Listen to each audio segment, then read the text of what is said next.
জাহিদ আর তার দল একে একে সবার কাছ থেকে টাকা নিতে নিতে শিহাবের দোকানের সামনে এসে দাঁড়ায়। শিহাব তখন নিচু হয়ে একটা ছেঁড়া জুতো পরিষ্কার করার চেষ্টা করছে। জাহিদের বুটের শব্দ পেয়ে শিহাব মাথা তুলে তাকায়। জাহিদ গম্ভীর মুখে শিহাবের সামনে এসে দাঁড়ালো। শিহাব বলে, স্যার, কি করব? জুতা কালি নাকি সেলাই? জাহিদ শিহাবের কথা শুনে হাসল। সে তার হাতের পিস্তলটা দিয়ে শিহাবের কপালে একটা খোঁচা দিয়ে বলে, ওই নাটকির পো, টাকা দে, জুতা সেলাই করতে আসেনি। শিহাব বেশ অবাক হয়। সে তো এখানে কেবল আজই বসলো। সে এসব নিয়মের কথা কিছুই জানে না। সে ফ্যাল করে জাহিদের দিকে তাকিয়ে থাকে, তারপর বলে, টাকা? কিসের টাকা স্যার? আমি তো আপনার থেকে কিছু নেইনি। পেছন থেকে মামুন নামের একজন ছেলে এগিয়ে আসে। তার হাতে একটা চাকু। সে চাকুটা শিহাবের নাকের সামনে ধরে বলে, শালা মাদার চোদ, টাকা বের কর, চাঁদা দিবি। শিহাব ভয়ে একটা ঢোক গিলে। সে টাকা কই পাবে? তার কাছে এখন কোনো টাকা নেই। কেন? কিসের চান্দা? এখানে তো বসার জন্য মার্কেট কমিটির থেকে অনুমতি নেওয়া আছে। তাহলে আপনাদের কেন দেব? জাহিদ এবার রেগে মেগে আগুন হয়ে যায়। সে শিহাবের কলার চেপে ধরে তাকে টুল থেকে টেনে তোলে। এই, তুই এত কথা বলিস কেন? টাকা চাইছি, টাকা দে। কেন টাকা দেব? তাছাড়া আজকে এখনো কোনো কাজ করিনি স্যার। 1 টাকাও কামাই হয়নি, টাকা নাই কাছে।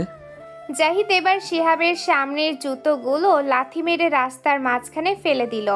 কালির বোতলটা উল্টে গিয়ে শিহাবের জামায় লেগে আছে। জাহিদ বলে, শালার টাকা নাই তো দোকান নিয়ে বসিস কেন? ওঠ এখান থেকে। এই জায়গা আজ থেকে খালি। এখানে কালকে থেকে আমাদের লোক ঝালমুড়ি নিয়ে বসবে। এটা কি আপনার ইচ্ছায়? কথাটা শেষ হওয়া মাত্রই জাহিদ জোরে একটা চড় মারে শিহাবের গালে। শিহাব ছিটকে গিয়ে পাশের একটা পিলারের ওপর পড়ে গেল। তার কান ভো ভো করে করতে থাকে। জাহিদ তার চুলের মুঠি ধরে টেনে তুলে আবার দেয়ালে চেপে ধরে। শিহাবের মনে পড়ে যায় ওর বাবা বলেছিল সিটি গ্যাংয়ের লোকদের সাথে যেন কখনো ঝামেলা না করে। ওরা মানুষ না, ওরা হায়না। তোর সাহস তো কম না? শাকিল ভাইয়ের এলাকায় বসে আমাদের সাথে মুখে মুখে তর্ক করিস? এই চুতমারানি, ওকে আজ ভালো করে শিক্ষা দে তোরা। মামুন আর বাকিরা মিলে শিহাবকে কিল ঘুষি মারতে শুরু করে। ওর হাতের সরঞ্জামগুলো লাথি মেরে ড্রেনে ফেলে দেয়। জাহিদ শিহাবকে গাল শক্ত করে চেপে ধরে তার পিস্তলের নলটা শিহাবের মুখের ভেতরে ঢুকিয়ে দেওয়ার চেষ্টা করে বলে, তুই জানিস জাহিদকে? এই এলাকায় কোনো পাখি উড়লেও জাহিদের পারমিশন লাগে। তুই তো সামান্য মুচি, আজকে তোকে মেরেই ফেলবো। ঠিক সেই মুহূর্তে রাস্তার ওপাশে থেকে 3-4টি বাইক এসে থামে বাজারের মোড়ে। সবার সামনে বাইকটি থেকে একজন লেদার জ্যাকেট পরা মেয়ে নামে। সে তার হেলমেটটা খুলে বাইকের ওপর রাখে। মেয়েটার নাম নিশি। নিশি ধীর পায়ে জাহিদের দিকে এগিয়ে আসে। তার চোখে মুখে কোনো ভয় নেই, বরং একটা হাসি লেগে আছে। জাহিদ, এই এলাকায় তোর চাচাবাদি অনেক হয়েছে, এবার এখান থেকে ভাগ। জাহিদ নিশিকে দেখে একটু দম গেলেও পিস্তলটা নিশির দিকে তাক করে। নিশি, তুই এখানে নাক গলাতে আসবি না। তুই নিজের চরকায় তেল দে। নিশি এক পা এগিয়ে যায়। জাহিদের পিস্তলটা তার বুকের ওপর চেপে ধরা থাকলেও সে পরোয়া করে না।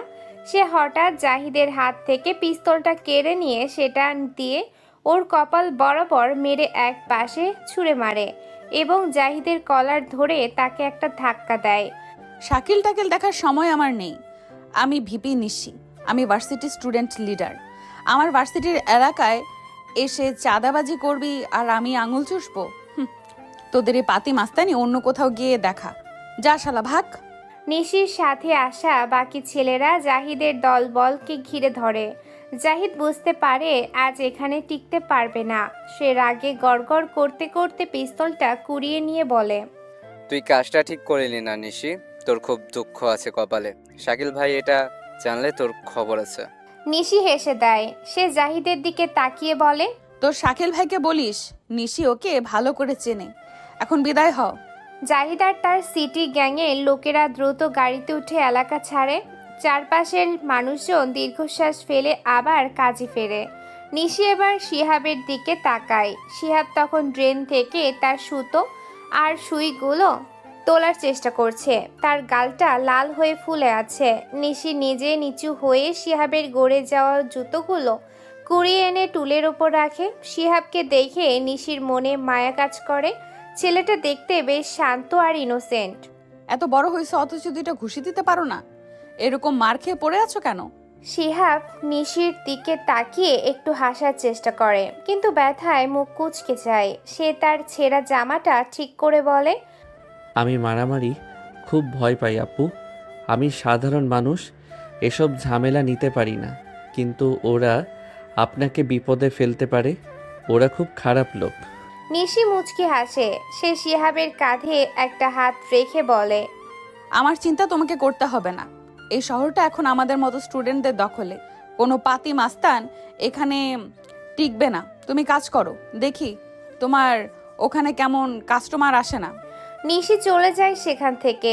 যে মানুষজন এতক্ষণ শিহাবের দিকে ফিরেও তাকায়নি, তারা সবাই একে একে শিহাবের কাছে আসতে শুরু করে। কেউ জুতো সেলাই করবে, কেউ কালি করবে। সে দ্রুত হাতে কাজ শুরু করে। তার মুখে এখন একটা তৃপ্তির হাসি। কালকের কথা সে জানে না, কিন্তু আজকের দিনটা সে লড়াই করে পার করে দিতেছে। শিহাব এক মনে সুই দিয়ে সুতো সেলাই করছে আর মনে মনে ভাবছে নিশি নামের মেয়েটার কথা। এই শহরে এখনো তাহলে ভালো মানুষ আছে। পানি খেয়ে সে আবার কাজে মন দেয়। আর সে অনেক টাকা রোজগার করবে এবং বাবার জন্য ভালো ওষুধ নিয়ে বাসায় ফিরবে। দিনটা খারাপভাবে শুরু হলেও শেষটা বেশ ভালোই হবে শিহাবের জন্য। ভার্সিটির গেটের সামনে দাঁড়িয়ে শিহাব একটা লম্বা শ্বাস নেয়। আজ ওর শরীরটা খুব একটা ভালো নেই। কালকের ধকল এখনো শরীরে লেগে আছে। ওর পরনে একটা পুরনো সস্তা সুতির শার্ট, যেটা ধোয়ার কারণে রং চটে ফ্যাকাশে হয়ে গেছে। গায়ে সাধারণ একটা চটি জুতো, আর চুলগুলো এদিক ওদিক থেকে কপালে ঝুলে আছে। কাঁধে একটা পুরনো ব্যাগ নিয়ে সে যখন ক্যাম্পাসের ভেতর পা দেয়, তখন চারপাশ দেখে ওর নিজেকে খুব বেমানান মনে হয়। ও তো আর 10টা ছেলের মতো দামি পারফিউম মেখে বা দামি বাইকে চড়ে আসে না। ও আসে বাসে ঝুলে, পকেটে মাত্র কয়েকটা টাকা নিয়ে। শিহাব যখন মেইন করিডোর দিয়ে হেঁটে যাচ্ছে, ঠিক তখনই সামনে এসে দাঁড়ায় রাকিব আর তার দলবল। রাকিব হলো এই ভার্সিটির ক্রাশ, মাফিয়া ডন শাকিলের ছোট ভাই। ওর পরনে দামি ব্র্যান্ডের টি শার্ট আর চোখে দামি সানগ্লাস। ওকে দেখলেই ক্যাম্পাসের সাধারণ ছাত্ররা রাস্তা ছেড়ে দেয়।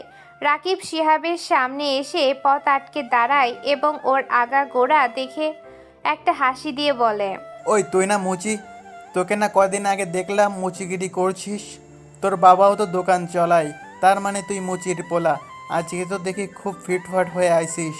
কিরে, কালকে তো শুনলাম বাজারের মোড়ে নিশিয়াপুর আঁচল ধরে বেঁচে গেছিস। রাকিবের কথা শুনে ওর সাথে থাকা বাকি ছেলেরা হাসতে শুরু করে। শিহাব মাথা নিচু করে পাশ কাটিয়ে যাওয়ার চেষ্টা করে। ও চায় না কোনো ঝামেলা হোক। আমাকে যেতে দাও ভাই, ক্লাসের সময় হয়ে যাচ্ছে। শিহাবের কথা শুনে রাকিবের জেদ যেন আরও বেড়ে যায়। সে শিহাবের কাঁধের ব্যাগটা টেনে ধরে ওকে পেছনে সরিয়ে দেয়। আরে শালা মুচির ছেলে, আবার পড়াশোনা করে কি হবে? বাপের মতো জুতো সেলাই করবি, বড় জোর পালিশ করবি, ভার্সিটিতে এসে জায়গা নষ্ট করছিস কেন? তোর গা থেকে তো গলির গন্ধ আসছে। দয়া করে ওসব বলবেন না, আমি এখানে পড়ার জন্য আসছি। শিহাবের কথা শুনে রাকিবের ইশারায় তার এক বন্ধু পকেট থেকে একটা ডিম বের করে। কিছু বুঝে ওঠার আগেই ডিমটা জোরে শিহাবের বুকে এসে লাগে। কাঁচা ডিমের কুসুম আর সাদা অংশ ওর পুরনো শার্টটা একদম নষ্ট করে দেয়। একটা উৎকট গন্ধ নাকে লাগে ওর। এই নে তোর সকালের নাস্তা, এবার যা ক্লাসে গিয়ে এই অবস্থায় বস। দেখি তোকে কোনো স্যার আজকে আদর করে বুকে টেনে নেয়। রাকিবরা হাসতে হাসতে সেখান থেকে চলে যায়। শিহাবের চোখে পানি আসার উপক্রম হয়, কিন্তু সে নিজেকে সামলালো। শার্টের ময়লাটা হাত দিয়ে মোছার চেষ্টা করে, কিন্তু হাত তাতে দাগটা আরও ছড়িয়ে যায়। ওভাবেই সে মাথা নিচু করে ক্লাসরুমের দিকে হাঁটা দিল। ক্লাসে ঢোকার সময় দেখে সামনের দিকে নিশি বসে আছে। শিহাব যখন ঢোকে তখন পুরো ক্লাসের সবার নজর ওর দিকে যায়। ওর শার্টের অবস্থার দুর্গন্ধ পেয়ে সবাই নাকে রুমাল দেয়। তাছাড়া তাকে সবাই চিনে ফেলেছে যে সে কদিন ধরে তার বাবার মুচির দোকানে মুচিকিরি করে বেরিয়েছে। নিশি একবার শিহাবের দিকে তাকায়, ওর চোখে মায়া আর বিরক্তি দুটোই দেখা গেছে। শিহাব কোনো কথা না বলে একদম পেছনের বেঞ্চে গিয়ে বসে। ও জানে ওই সমাজের চোখে কেবল একজন মুচির ছেলে। কিছুক্ষণ পর ক্লাসে ঢোকেন প্রফেসর জামান। তিনি খুব কড়া মেজাজের মানুষ। ক্লাসে ঢুকে তিনি নাকের সামনে রুমাল ধরে। ক্লাসে কিসের একটা বিশ্রী গন্ধ আসছে। কি এরকম নোংরা হয়ে ক্লাসে ঢুকেছে? সবাই একযোগে শিহাবের দিকে আঙুল তোলে। শিহাব উঠে দাঁড়ায়, ওর মাথা নিচু হয়ে থাকে। স্যার, আসলে পথে একটু দুর্ঘটনা ঘটেছিল। এই ক্লাসের একটা ডেকোরাম আছে। তুমি কি মনে করো এটা তোমার বাড়ি? এরকম নোংরা অবস্থায় ক্লাসে আসার সাহস হয় কি করে? স্যার, ওর বাবা মুচি, সেও মুচি। এমন ছেলে আমাদের ক্লাসে পড়লে মান সম্মান কমে যাবে, তাই তো এমন অবস্থা। ওই মুচির ছেলে।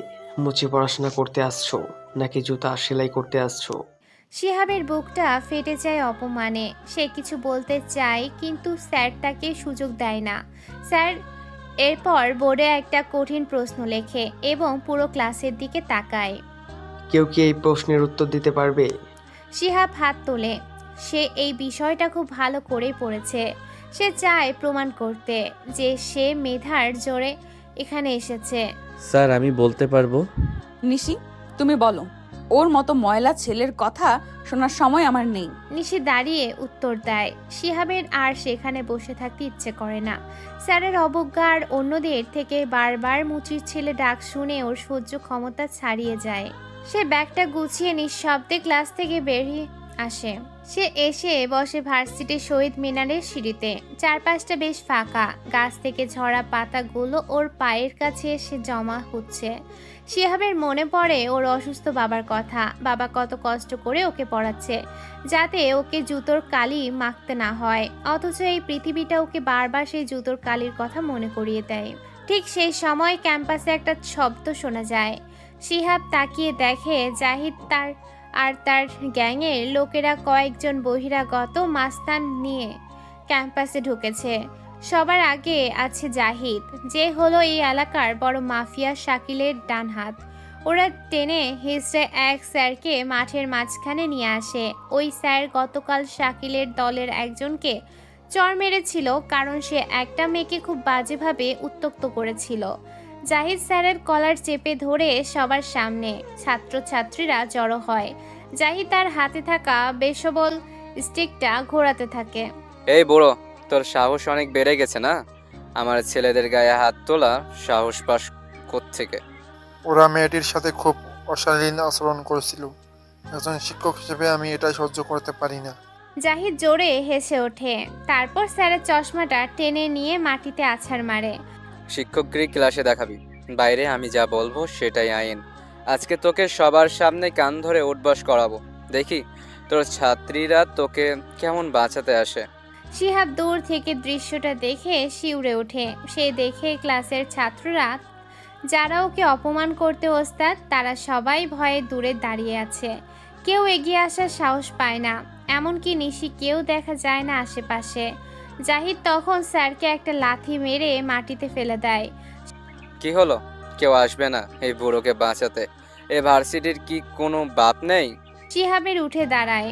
সে মুচির ছেলে হতে পারে, কিন্তু অন্যায় সহ্য করার মতো মানুষ সে নয়। ওর বুকের ভেতরে এক ধরনের জেদ কাজ করে। কালকে যে নিশি ওকে বাঁচিয়েছিল, আজ কি তার উপর ভরসা করে বসে থাকবে, নাকি নিজের অধিকার নিজেই ছিনিয়ে নেবে? শিহাব ধীর পায়ে সেই জটলার দিকে এগিয়ে যেতে থাকে। ওর ছেঁড়া আর ডিম মাখা শার্টটা বাতাসে উঠছে। হাতে কোনো অস্ত্র নেই, শুধু আছে এক বুক সাহস।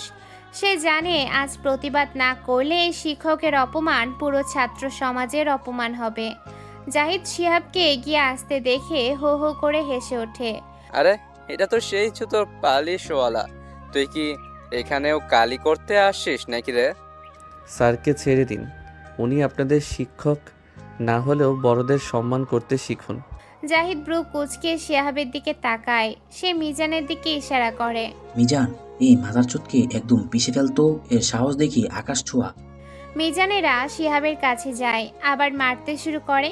এমন সময় একটা গাড়ি আসে, তারপর নিশিও আসে সেখানে। নিশি তার বাইক নিয়ে মাঠে আসে। নিশির পেছনে 10টা বাইক নিশি বাইক থেকে নেমেই হেলমেটটা একপাশে ছুঁড়ে মারে, তার চোখে মুখে রাগের প্রতিচ্ছবি। জাহিদ তখনও মাটিতে পড়ে থাকা শিহাবের কলার ধরে তাকে বিশ্রীভাবে গালি দিচ্ছে। নিশি এক মুহূর্ত দেরি করে না, সে দৌড়ে গিয়ে জাহিদের পাঁজরে জোরে একটা লাথি মারে। জাহিদ ছিটকে গিয়ে কয়েক হাত দূরে থাকা ঘাসের ওপর আছাড় মারে। জাহিদ, তোকে আগে একবার ওয়ার্নিং দিয়েছি না? এই ক্যাম্পাসের মাটিতে যদি দ্বিতীয়বার তোর এই পা পড়ে তবে সেই পা আস্ত থাকবে না। আছাড় খায়। জাহিদ যন্ত্রণায় কোকাতে কোকাতে উঠে দাঁড়ানোর চেষ্টা করে। তার হাতে থাকা বেসবল স্টিকটা সে নিশির দিকে তাক করে। নিশি, তুই মাঝখানে আসবি না। এই বুড়ো আমাদের ছেলেদের মারছে, আজ একে আমি মেরেই ফেলবো, আর ওই শালা মুচির ছেলেকেও মারবো। নিশি এক চুলও নড়ে না। সে তার কোমরের বেল্ট থেকে একটা ছোট ফোল্ডিং নাইফ বের করে জাহিদের চোখের সামনে ধরে। নিশির সাথে থাকা ওর বাহিনী জাহিদের বাকি ছেলেদেরকে চারপাশ থেকে ঘিরে ধরে। স্ট্যাম্প আর হকি স্টিকের আঘাতে জাহিদের লোকেদের পিঠের ছাল ওঠার উপক্রম হয়। মিজানও পড়ে আছে নিচে। জাহিদ উঠে দাঁড়ায়, মিজানকে ইশারা দিয়ে দ্রুত নিজের গাড়িতে উঠে এলাকা ছাড়ে। মাঠটা একটু শান্ত হলে নিশি প্রথমে স্যারকে মাটি থেকে টেনে তোলে। স্যারের পাঞ্জাবিতে ময়লা গেছে, চশমাটা একপাশে পড়ে আছে। নিশি নিজে স্যারের ময়লা ঝেড়ে দেয়। স্যার, আপনি ঠিক আছেন তো? আমাদের ক্ষমা করবেন, আমরা থাকতে আপনার উপর ওর হাত তোলার সাহস দেখায়। স্যার মাথা নেড়ে সম্মতি দেয়, তার চোখে তখনও আতঙ্কের ছাপ। এরপর নিশির নজর যায় একপাশে পড়ে থাকা শিহাবের দিকে। শিহাবকে অনেক মারছে ওরা। তার রক্ত মাখা ছেঁড়া আর ডিম মাখা শার্টটা হাত দিয়ে ঢেকে রাখার চেষ্টা করছে। তার গালটা চড়ের চোটে লাল হয়ে ফুলে আছে, ঠোঁটের কোণ দিয়ে অল্প রক্ত ঝরছে। নিশি শিহাবের সামনে গিয়ে দাঁড়ায়। আপনি কি আসলে পাগল শিহাব? পুরো ভার্সিটির এত হাজার হাজার ছাত্র দাঁড়িয়ে তামাশা দেখলো, কেউ টু শব্দও করলো না, আর তুমি সাধারণ একটা ছেলে হয়ে ওদের সামনে মারতে আসলে কেন? ওরা তোমাকে প্রাণে মেরে ফেলতো আজ। শিহাব মাথা নিচু করে ব্যাগটা শক্ত করে ধরে। সে কিছুক্ষণ চুপ থেকে নিশির চোখের দিকে তাকালো। তার চোখে কোনো অনুশোচনা নেই, বরং এক অদ্ভুত প্রশান্তি কাজ করে। আমি কোনো অন্যায় দেখতে পারি না আপু। আমার বাবা খুব সামান্য কাজ করে, কিন্তু তিনি আমাকে একটা কথা সব সময় বলে, মানুষ হয়ে জন্মালে যদি অন্যায়ের প্রতিবাদ করতে না পারি তবে সেই জীবনের কোনো দাম নেই। আমি মুচির ছেলে হতে পারি, কিন্তু আমার আত্মাটা তো আর মুচি নয়। অন্যায় হচ্ছিল তাই দাঁড়িয়েছি। শিহাব আর এক মুহূর্ত দেরি করে না। সে নিশির প্রতি কৃতজ্ঞতা জানিয়ে ধীর পায়ে গেটের দিকে হাঁটা দেয়। নিশি অপলক দৃষ্টিতে ওর যাওয়ার পথের দিকে তাকিয়ে থাকে। নিশির সাথে থাকা বাকি ছেলেরা হাসাহাসি শুরু করে শিহাবের শার্টের গন্ধ নিয়ে, কিন্তু নিশি একটা কঠিন ধমক দেয় সবাইকে। হাসবি না, তোদের এই দামি সেন্টের চেয়ে ওর ঘামের গন্ধ অনেক বেশি পবিত্র। তোরা সবাই তো কাপুরুষের মতো তাকিয়েছিলি, ও একাই ওদের সামনে দাঁড়িয়েছিল। শহরের এক সুরক্ষিত ডেরায় তখন অন্যরকম এক উত্তেজনা বিরাজ করছে। এক বিশাল ড্রয়িং রুমে বসে আছে দেশের বড় বড় লোকেরা। গোল টেবিলের একদিকে অর্থমন্ত্রী নাহিদ হাসান, অন্যদিকে পুলিশ সুপার কাশেম, ডিসি এবং স্থানীয় এমপি। শাকিল টেবিলের এক কোনায় বসে মদের গ্লাসে বরফ কুচি দিচ্ছে। নাহিদ হাসান হঠাৎ টেবিলের ওপর রাখা কাচের গ্লাসটা জোরে আছাড় মেরে বলে, কোন শহরের বাচ্চা এই খবর বাইরে দিয়েছে? আমি কোটি কোটি টাকার অবৈধ মাল বন্দর থেকে সরিয়েছি, সেটা র্যাব জানলো কি করে? তারা সরাসরি অ্যাটাক করেছে। এটা আমাদের ভিতরে কেউ করেছে। শাকিল তখন তার শরীরে নীল হয়ে যাওয়া দাগগুলোতে হাত দেয়। র্যাবের রিমান্ডের অত্যাচার সে ভুলতে পারছে না। সে দাঁত জোরে একটা শ্বাস নিয়ে বলে, হ্যাঁ স্যার, র্যাবেরা আমাকে কুত্তার মতো পিটিয়েছে, এক ফোঁটা পানি পর্যন্ত খেতে দেয়নি। আমার ঘরের খবর কে ফাঁস করেছে ওইটা যদি একবার জানতে পারি, ওরে আমি পিস পিস করে ড্রেনে ভাসিয়ে দেবো, নয়তো জ্যান্ত কবর দেবো সে হারামিটাকে। পুলিশ সুপার কাশেম তখন তার শার্টের ওপরের দিকে বোতামটা ঠিক করছে। সে একটা দামি সিগারেট ধরিয়ে এক গাল ধোঁয়া ছাড়লেও তার চোখ দুটো অস্থির। সে বারবার কলারের ভেতর আঙুল ঢুকিয়ে ঘাম মুছছে, তারপর বলে, 20 কোটি টাকা আমাদের জ্বলে গেছে, 1 সেকেন্ডে সব ধুলোয় মিশে গেছে। আমি সব জায়গায় গোয়েন্দা লাগিয়েছি, খুঁজে বের করার চেষ্টা করেছি কে সেই বিশ্বাসঘাতক, কে আমাদের সব গোপন ডিলগুলো ফাঁস করছে। বাকি মন্ত্রী আর এমপিরা নানাভাবে গালিগালাজ শুরু করে। তারা একে অপরের সন্দেহ করে, অকথ্য ভাষায় একে অন্যকে দোষারোপ করতে থাকে। কক্ষের পরিবেশটা ক্রমশ বিষাক্ত হয়ে উঠছে। কাশিমের অস্থিরতা শাকিলের নজরে বারবার পড়ছে। শাকিল লক্ষ্য করে কাশিম কথা বলার সময় বারবার তার শার্টের বোতামের সাথে অদ্ভুত একটা কায়দায় আঙুল নাড়াচাড়া করে।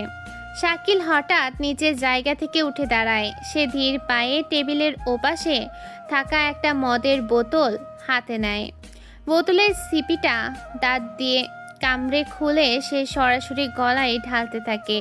তারপর সে ধীর পায়ে হাঁটতে হাঁটতে কাশিমের চেয়ারে ঠিক পেছনে গিয়ে দাঁড়ায়।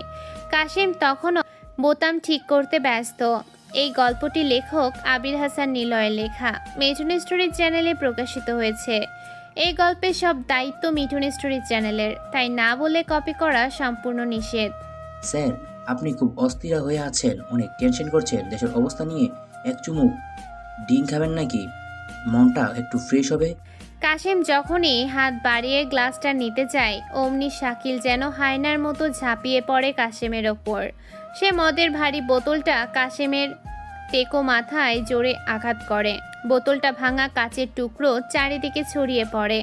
কাশিম যন্ত্রণায় চিৎকার দিয়ে চেয়ার থেকে মেঝেতে পড়ে যায়। শাকিল থামে না। সে ভাঙা বোতলের ধারালো অংশ নিয়ে কাশিমের গলার ঠিক মাঝখানে জোরে গেঁথে দিল। রক্তের গরম স্রোত ফিনকি দিয়ে ছিটকে এসে লাগে শাকিলের চোখে আর গালে। পুরো ঘর নিস্তব্ধ হয়ে যায়। টেবিলের চারপাশে বসা মন্ত্রী আর এমপিরা ভয়ে শিউরে উঠে চেয়ার ছেড়ে পেছনের দিকে সরে গেল। নাহিদ হাসান থতমত খেয়ে চিল্লিয়ে ওঠে, শাকিল, তুমি কি পাগল হয়ে গেলে? এ কি করলে তুমি? কাশেম তো আমাদের নিজেদের লোক ছিল। শাকিল কোনো কথা বলে না। সে হাঁপাতে হাঁপাতে কাশিমের নিথর দেহের ওপর ঝুঁকে পড়ে। সে কাশিমের রক্ত মাখা শার্টের কলারটা দুই হাত দিয়ে ছিঁড়ে ফেলে। ছেঁড়া কলারের আড়ালে দেখা যায় একটা অতি ক্ষুদ্র আধুনিক স্পাই ক্যামেরা আর একটি ছোট্ট অডিও ট্রান্সমিটার, যা এখনো চালু আছে। শাকিল ওটা ছিঁড়ে হাতে নিয়ে সবার সামনে তুলে ধরে বলে, এই মাদারচোদ, আমাদের প্রতিটি গোপন কথা, প্রতিটি ডিল সে সরাসরি র্যাবের হেডকোয়ার্টারে ব্রডকাস্ট করছিল। এই হারামি আমাদের কেউ ছিল না, সে ছিল র্যাবের একজন আন্ডারকভার এজেন্ট। এই ক্যামেরা দিয়ে সে সব ভিডিও করছিল, আর সে আমাদের 30 কোটি। পুরো ঘরে কবরের মতো নিস্তব্ধতা নেমে আসে। সবাই স্তব্ধ হয়ে সেই ছোট যন্ত্রটার দিকে তাকিয়ে থাকে। শাকিল যন্ত্রটা পায়ের নিচে রেখে পিষে ফেলে এবং কাশিমের লাশের ওপর একদলা থুতু ফেলে দিল। তার মুখ দিয়ে জঘন্য সব গালি বের হতে থাকে। আমি তখনই সন্দেহ করেছিলাম, শালা বারবার বোতাম নিয়ে খেলছিল। আজ থেকে কেউই নিরাপদ না। যে বিশ্বাসঘাতকতা করবে তার অবস্থা এই কাশিমের মতোই হবে। রক্তমাখা মুখে শাকিল যখন ড্রয়িং রুমে মাঝখানে দাঁড়ায়, তখন তাকে মনে হয় সাক্ষাৎ শয়তান। কক্ষের ভেতরের মদের গন্ধ আর রক্তের উৎকট গন্ধ মিশে এক বিভীষিকাময় পরিবেশ তৈরি করে। ভার্সিটিতে প্রবেশ করলো শিহাব। আজকে ওর গায়ে নতুন শার্ট, তবে সেটা খুব যে বেশি দামের তা নয়। সে নিজের মতো করে হাঁটছে। শিহাব যখন মাথা নিচু করে নিজের ক্লাসের দিকে যাওয়ার চেষ্টা করে, ঠিক তখনই 3 দিক থেকে ওকে ঘিরে ধরে রাকিব, নয়ন আর সুমন। রাকিবের হাতে একটা দামি চেন, সে ওটা আঙ্গুলে ঘোরাচ্ছে। নয়ন আর সুমনের মুখে হাসি। ওই মুচির ছেলে, দাঁড়া, আমাদের দিকে তাকালি না কেন? শিহাব দাঁড়িয়ে পড়ে। ওর বুকের ভেতরটা ধক করে ওঠে। সে জানে এরা সহজে ওকে ছাড়বে না। নয়ন এগিয়ে এসে শিহাবের কপালে একটা টোকা দেয়। কি রে, কালকে তো হিরো সেজেছিলি, আজকে কি অবস্থা? আচ্ছা, তোরা পরিবারগত মুচিগিরি করে বেড়াস মানে? আগে কি তোর দাদু মুচি ছিল? তোর বাবা তো মুচি হয়েছে, তাই না? প্লিজ আমাকে যেতে দাও, আমার ক্লাস আছে। সুমন হাসি দিয়ে শিহাবের ব্যাগটা টেনে মাটিতে ফেলে দেয়। ব্যাগের ভেতর থেকে কয়েকটা খাতা আর কলম বেরিয়ে পড়ে। ক্লাস করবি? মুচির ছেলে পড়াশোনা করে জজ ব্যারিস্টার হবে নাকি? তুইও তোর বাবার মতো মুচি হবি, বুঝেছিস? শোন, তোকে আজ একটা কাজ করতে হবে। যদি করতে পারিস তবে তোকে ক্লাসে যেতে দেবো। শিহাব নিরুপায় হয়ে ওদের দিকে তাকায়। রাকিব এগিয়ে এসে শিহাবের কানের কাছে মুখ নিয়ে একটা হাসি দিয়ে বলে, আমাদের ভিপি নিশি আপু তো তোকে খুব আদর করে দেখলাম, তোর জন্য লড়তে আসে। তোকে আজ নিশি আপু প্রপোজ করতে হবে। আর শুধু প্রপোজ না, সবার সামনে ওর গালে একটা চুমু দিতে হবে। যদি না পারিস তবে কাল থেকে তোর বাপের দোকানে বসে জুতো সেলাই করবি। তোকে ভার্সিটিতে ঢুকতে দেব না, বুঝেছিস? মানে ভার্সিটি তোর পা রাখা আমি বন্ধ করে দিব। শিহাবের শরীর রাগে কাঁপতে থাকে। নিশি ওর জন্য যা করেছে তার বিনিময়ে তাকে এভাবে অপমান করা সে মাথা নেড়ে মানা করার চেষ্টা করে। না, এটা আমি পারবো না। উনি আমার ক্লাসমেট হলেও যোগ্যতার দিক দিয়ে সিনিয়র। উনি অনেক ভালো মানুষ। নয়ন শিহাবের গালটা জোরে একটা চড় মারে। রাকিব তল পেটে ঘুষি মারে। শিহাব উ করে উঠল। নয়ন বলে, পারবি না মানে কি? আমরা যা বলবো সেটাই হবে, চল আমাদের সাথে। ওরা শিহাবকে টেনে হিস্ট্রে ক্যাম্পাসের ক্যাফেটেরিয়ার সামনে নিয়ে আসে। সেখানে নিশি তার বন্ধুদের সাথে বসে আড্ডা দিচ্ছে। চারিদিকে প্রচুর ছাত্রছাত্রী। রাকিব সবাইকে ইশারা দেয় গোল হয়ে দাঁড়াতে। শিহাবকে ধাক্কা দিয়ে নিশির টেবিলের সামনে ফেলে দেওয়া হয়। নিশি আড্ডা থেকে চোখ তুলে অবাক হয়ে তাকায়। শিহাবের চেহারা দেখে রাকিবদের বলে, আবার তোরা ওকে বিরক্ত করছিস? তোদের না বলেছি ভার্সিটিতে কোনো র্যাক চলবে না? শাকিলের ভাই বলে বারবার পার পাচ্ছিস। বিষয়টা এমন না, চেয়ারম্যান স্যারের বারণ আছে বলে তোকে কিছু বলি না। আরে শোনো নিশি আপু, আজ এই মুচির ছেলে তোমাকে কিছু বলবে। ও বলে ও আপনাকে খুব ভালোবাসে। ও আপনাকে আজ সবার সামনে প্রপোজ করবে। আমাদের বলেছে ব্যবস্থা করে দিতে। পুরো ক্যাটেরিয়া নিস্তব্ধ হয়ে যায়। নিশির মুখটা অপমানে লাল হয়ে ওঠে। সে শিহাবের দিকে তাকিয়ে কিছু বলতে চায়, কিন্তু শিহাব তখন শান্তভাবে উঠে দাঁড়ায়। ওর চোখের পানি মুছে ফেলে। সে নিশির চোখের দিকে তাকায়। শিহাবের ভেতরে তখন এক অদ্ভুত পরিবর্তন ঘটে। সে জানে যদি আজ সে কিছু করে তবে নিশির অপমান হবে, কিন্তু সে যদি সুন্দরভাবে কিছু বলে তবে এই ছেলেগুলোর মুখ বন্ধ হবে।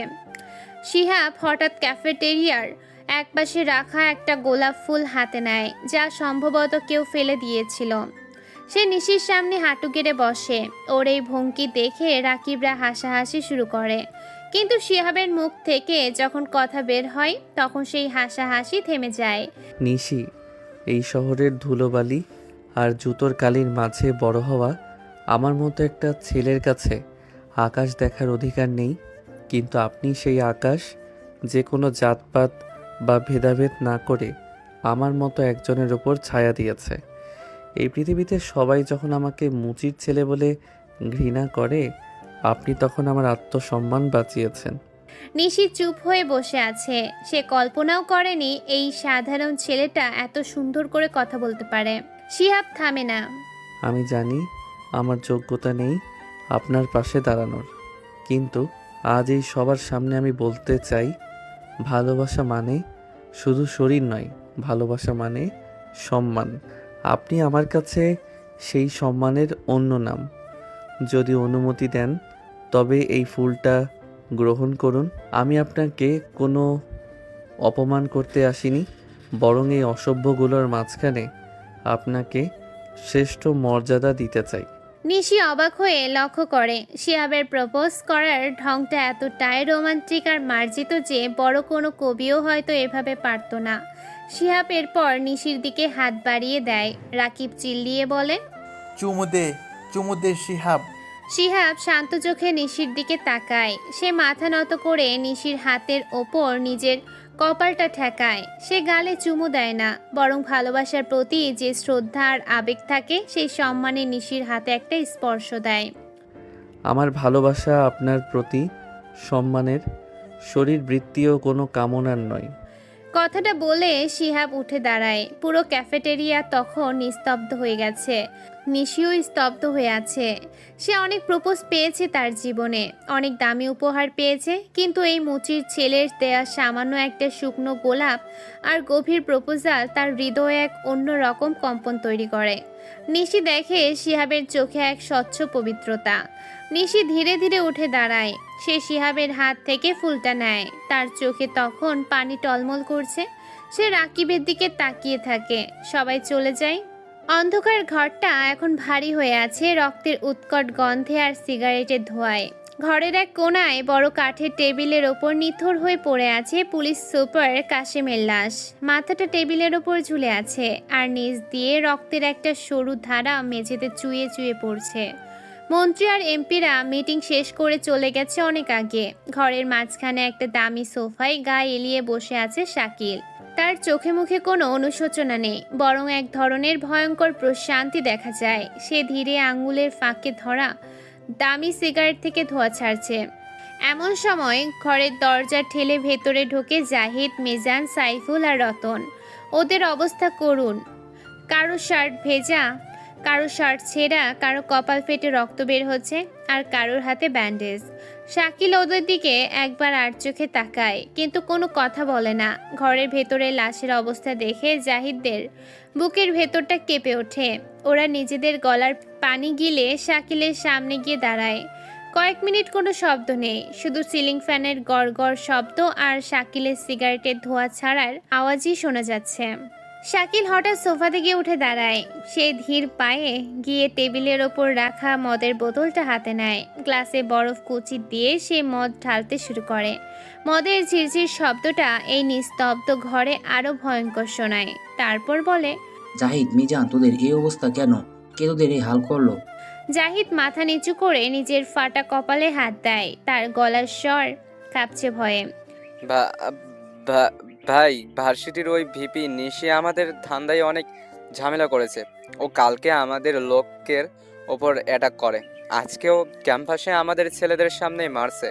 সে আবার আমাদের মারছে। ভাই, কি করব ওটারে? সে কি জানেন আপনি? হ্যাঁ, নিশি মেয়েটা খুব ডেঞ্জারাস। ওর সাথে ভার্সিটি শয়ে স্টুডেন্ট থাকে। ও থাকতে আমরা ক্যাম্পাসে কোনো কাজ করতে পারছি না। ও আমাদের ছেলেদের সবার সামনে বেয়াজ্জত করে। ভার্সিটিতে আমাদের বিজনেস বন্ধ হতে চলেছে। শাকিল মদের গ্লাসটা হাতে নিয়ে একটা চুমুক দেয়। তারপর সে হঠাৎ গ্লাসটা টেবিলের ওপর রাখে। গ্লাসের শব্দে জাহিদেরা চমকে ওঠে। শাকিল এক কদম এগিয়ে গিয়ে মিজানের গালে কষে একটা চড় মারে। চড়ের শব্দে পুরো ঘর যেন কেঁপে ওঠে। শালা কুত্তার বাচ্চারা, তোরা ছেলে হয়ে একটা মেয়ের কাছে মার খেয়ে আমার কাছে নালিশ করতে আসছিস? লজ্জা করে না তোদের? শাকিল এবার জাহিদের কলার চেপে ধরে ওকে নিজের মুখের কাছে টেনে আনে। ওর চোখে এখন আগুনের হলকা। তোদের কি হাতে চুরি পরে দিয়েছি? নাকফল পরে ঘরের এক কোণে বসে থাকবে। আর তোদের ভার্সিটিতে যাওয়ার দরকার কি? বলছি না ভাগ, নিজের এলাকায় রাজা। ক্যাম্পাসে তোদের রাজত্ব কোথায়? একটা মেয়ে তোদের নাকানি চুবানি খাওয়াচ্ছে, আর তোরা এখানে এসে কাঁদছিস। শাকিল জাহিদকে ধাক্কা দিয়ে সরিয়ে দেয়। সে আবার সোফায় গিয়ে বসে আর মদের গ্লাসটা হাতে নেয়।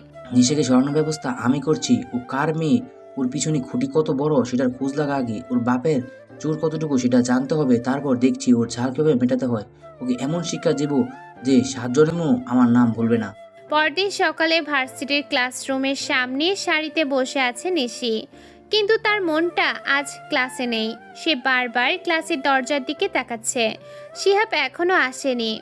গতকালে সেই প্রপোজালের পর থেকে নিশির মনে এক অন্যরকম তোলপাড় শুরু হয়েছে। সে নিজের অজান্তেই শিহাবের জন্য অপেক্ষা করছে।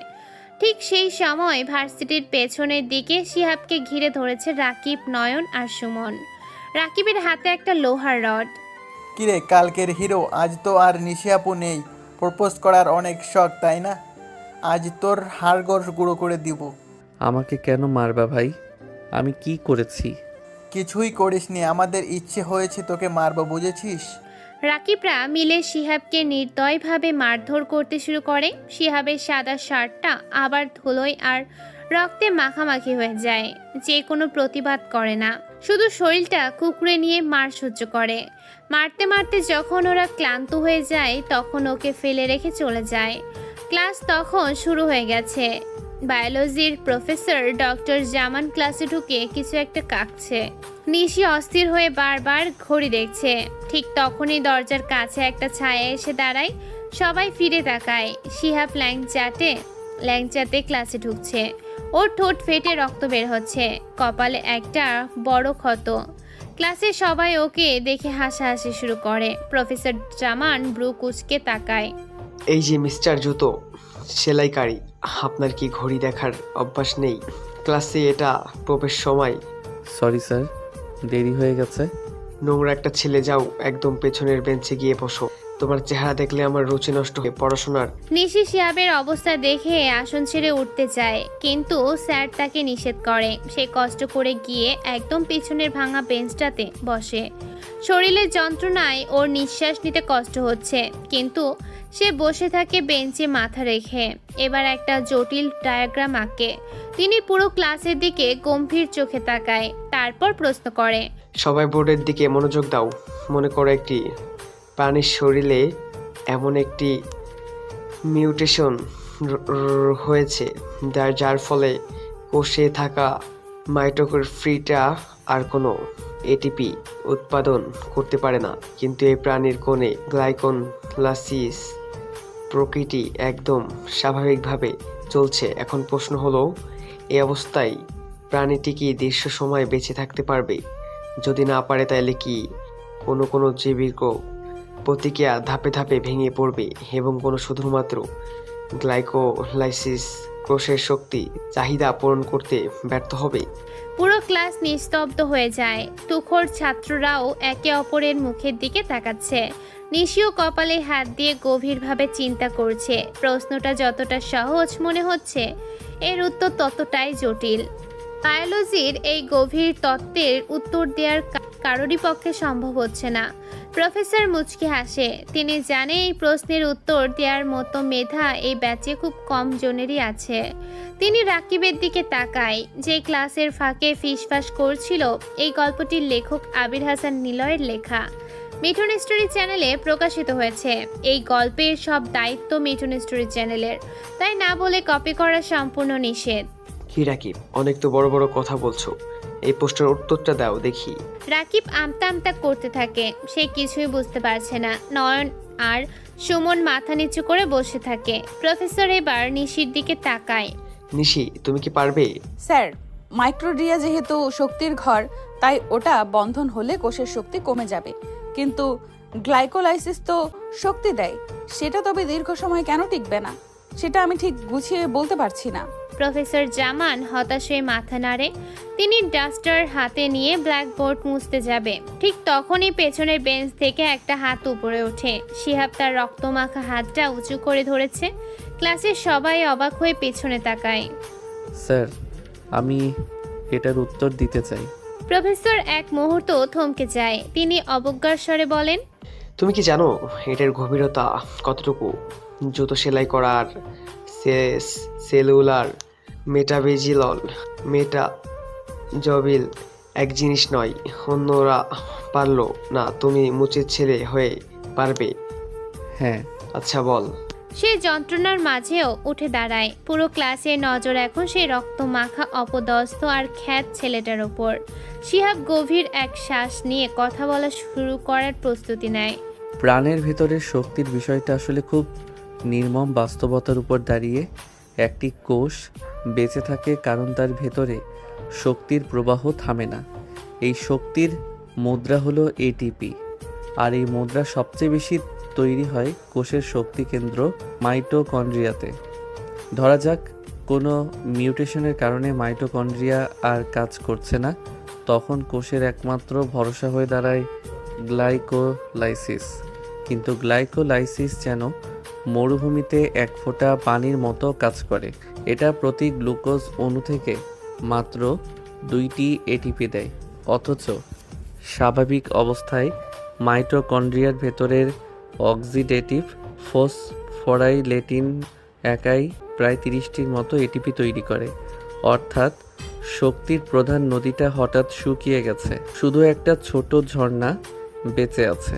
প্রথম দিকে কোষ হয়তো কিছু সময় টিকে থাকতে পারবে, কারণ গ্লাইকোলাইসিস চলবে এবং শরীর গ্লুকোজ ভেঙে অল্প শক্তি তুলবে।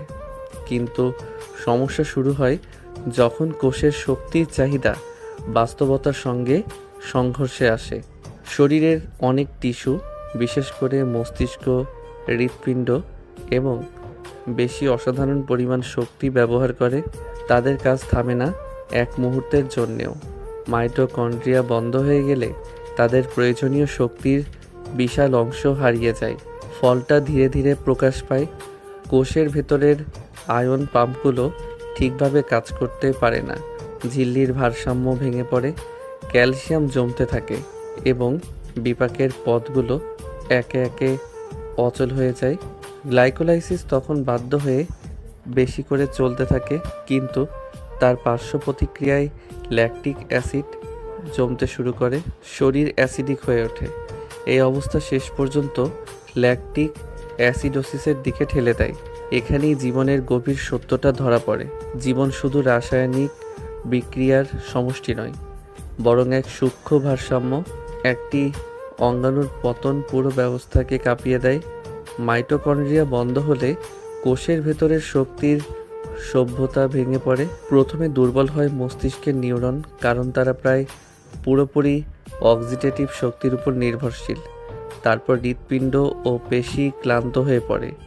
শেষ পর্যন্ত কোষ আর তার সংগঠিত জীবনধারা ধরে রাখতে পারে না। তাই শুধু গ্লাইকোলাইসিস দিয়ে প্রাণ দীর্ঘদিন টিকে থাকতে পারে না, কারণ জীবন এমন একটি আগুন যাকে জ্বালিয়ে রাখতে বড় চুল্লি দরকার। আর সেই চুল্লির নাম মাইটোকন্ড্রিয়া। ছোট একটি স্ফুলিঙ্গ দিয়ে কিছু সময় আলো হয়তো রাখা যায়, কিন্তু পুরো সূর্যকে তার জায়গা থেকে সরিয়ে দেওয়া যায় না। শিহাবের উত্তর শুনে সবাই চুপ হয়ে গেল, কেউ কোনো কথা বলতে পারে না। মুচির ছেলে যে এমন করে পড়াশোনা করে কেউ ভাবতেও পারেনি। শিহাব কারোর দিকে তাকায় না। সে ব্যাগটা নিয়ে যখন চলে আসবে তখন নিশির দিকে তাকায়। নিশি মুচকি হাসে। শহরের ভেতর গোদাম ঘরের চারিদিকে ভ্যাপসা গন্ধ আর ধুলোর আস্তরণ পড়ে আছে। ঘরের মাঝখানে একটা খুঁটির সাথে হাত পা বাঁধা অবস্থায় ঝুলে আছে মাঝবয়সী এক লোক। তার সারা শরীর দিয়ে রক্ত ঝরছে। শাকিল তার হাতের বেল্টটা জোরে লোকটার পিঠে মারে। চাবুকের মতো শব্দে পুরো গোদাম ঘর কেঁপে ওঠে। কুত্তার বাচ্চা, তোকে মালগুলো সময় মতো বন্দরে পৌঁছাতে বলেছিলাম না?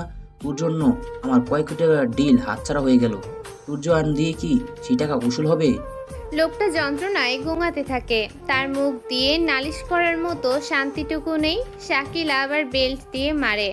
ঠিক সেই সময় জাহিদ, মিজান আর রতন ভেতরে ঢোকে। ওদের চোখে মুখে এক ধরনের শিকারী উল্লাস। শাকিল বেল্টটা এক পাশে ছুঁড়ে ফেলে পকেট থেকে রুমাল বের করে হাতের রক্ত মুছে। কি খবর জাহিদ, নিশির কোনো হদিশ পেলি? জাহিদ এক পা এগিয়ে আসে। সে তার ফোনের স্ক্রিনে একটা পুরনো খবরের কাগজ আর কিছু ছবি দেখায়। ভাই, নিশি আসলে পরিচয় পেয়ে গেছি। আপনি যে র্যাব অফিসার রশিদের জন্য জেল খেটেছিলেন, যার কারণে আমাদের পুরো সিন্ডিকেট তছনছ হয়ে যায়। এই নিশি হলো সেই রাশিদের একমাত্র মেয়ে। শাকিলের হাত এক মুহূর্তের জন্য স্থির হয়ে যায়। তার চোখে তখন খুনের নেশা জেগে ওঠে। সে অট্ট হাসি দিয়ে ওঠে, যে হাসিতে পুরো গোদাম ঘরের বাতাস ভারী হয়ে যায়। ও তাহলে বাপের পাপের প্রায়শ্চিত্ত মেয়েকে দিয়েই করাতে হবে। রশিদ আমার জীবন নরক করে দিয়েছে, এবার ওর মেয়েকে দিয়ে আমি সেই সুদ নেব। জাহিদ, এখনই ভার্সিটিতে যা, ওকে জ্যান্ত তুলে আনবি, সাথে আমার ছোট ভাই রাকিবকেও নিবি। ও মেয়েটার উপর অনেক আগে থেকেই রেগে আছে। ওকে সুযোগ দে, ও একাই নিশিকে ছিঁড়ে খাবে। ঠিক আছে ভাই, আজকেই ওকে তুলে আনছি। ভার্সিটির ক্যাম্পাসে নিশি সারা জায়গা হাঁটছে, কিন্তু তার মনটা পড়ে আছে ক্লাসরুমের পেছনে সে ভাঙা বেঞ্চে। কালকে শিহাব যেভাবে বিজ্ঞানের ওই জটিল প্রশ্নের উত্তর দেয় তা পুরো ভার্সিটিতে আলোচনার বিষয় হয়ে দাঁড়িয়েছে। সবাই যাকে সাধারণ খ্যাত আর মুচির ছেলে বলে তুচ্ছ তাচ্ছিল্য করত, সে আসলে অন্যরকম। নিশি নিজের অজান্তেই শিহাবের প্রেমে পড়ে গেছে। তার মনে হয় শিহাবের ওই অবিন্যস্ত চুল আর সহজ সরল চোখের আড়ালে এক বিশাল প্রতিভা আছে। নিশি মাঠের এক কোনায় দাঁড়িয়ে এদিক ওদিক তাকাচ্ছে। সে শিহাবকে খুঁজছে, আবার সেই প্রপোজালটা তার কানে বারবার বাজছে। আমার ভালোবাসা আপনার প্রতি সম্মানের কামনার নয়। নিশি নিজের মনেই হাসে। এমন সময় 20-30টা বাইক মেইন গেট দিয়ে ভেতরে ঢুকে পড়ে। বাইকগুলো এসে সরাসরি নিশিকে ঘিরে ধরে গোল হয়ে ঘুরতে থাকে। নিশি প্রথমে হকচকিয়ে গেলেও দ্রুত নিজেকে সামলে নেয়। সে ফোন বের করে তার সংগঠনের ছেলেদের ডাকার চেষ্টা করে। ঠিক তখনই জাহিদ বাইক থেকে নেমে নিশির হাতের ওপর বেসবল স্টিক দিয়ে জোরে একটা বাড়ি মারে। নিশির হাত থেকে ফোনটা ছিটকে গিয়ে অনেক দূরে পড়ল।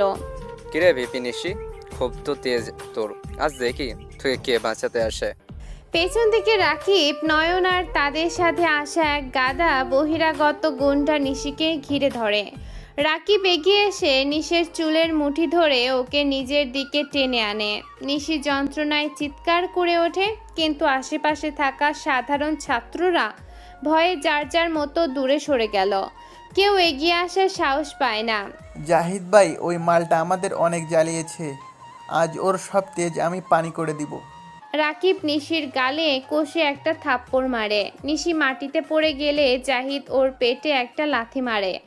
নিশির কামিজ ধুলোয় মাখামাখি হয়ে যায়, ওর ঠোঁটের কোণ দিয়ে রক্ত বের হতে থাকে। নিশি শালি, তোদের জন্য আমার বারবার মার খাই। তোর বাপের ক্ষমতা জোর আছে, আমি বের করব। তোকে আজ এমন শিক্ষা দেব যে তুই মুখ দেখানোর জায়গা পাবি না।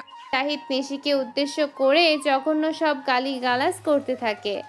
নিশি মাটিতে পড়ে থেকেও পালানোর চেষ্টা করে না। রাকিব ওর পিঠে বুট জুতো দিয়ে চেপে ধরে। রাকিবের চোখে তখন পৈশাচিক আনন্দ।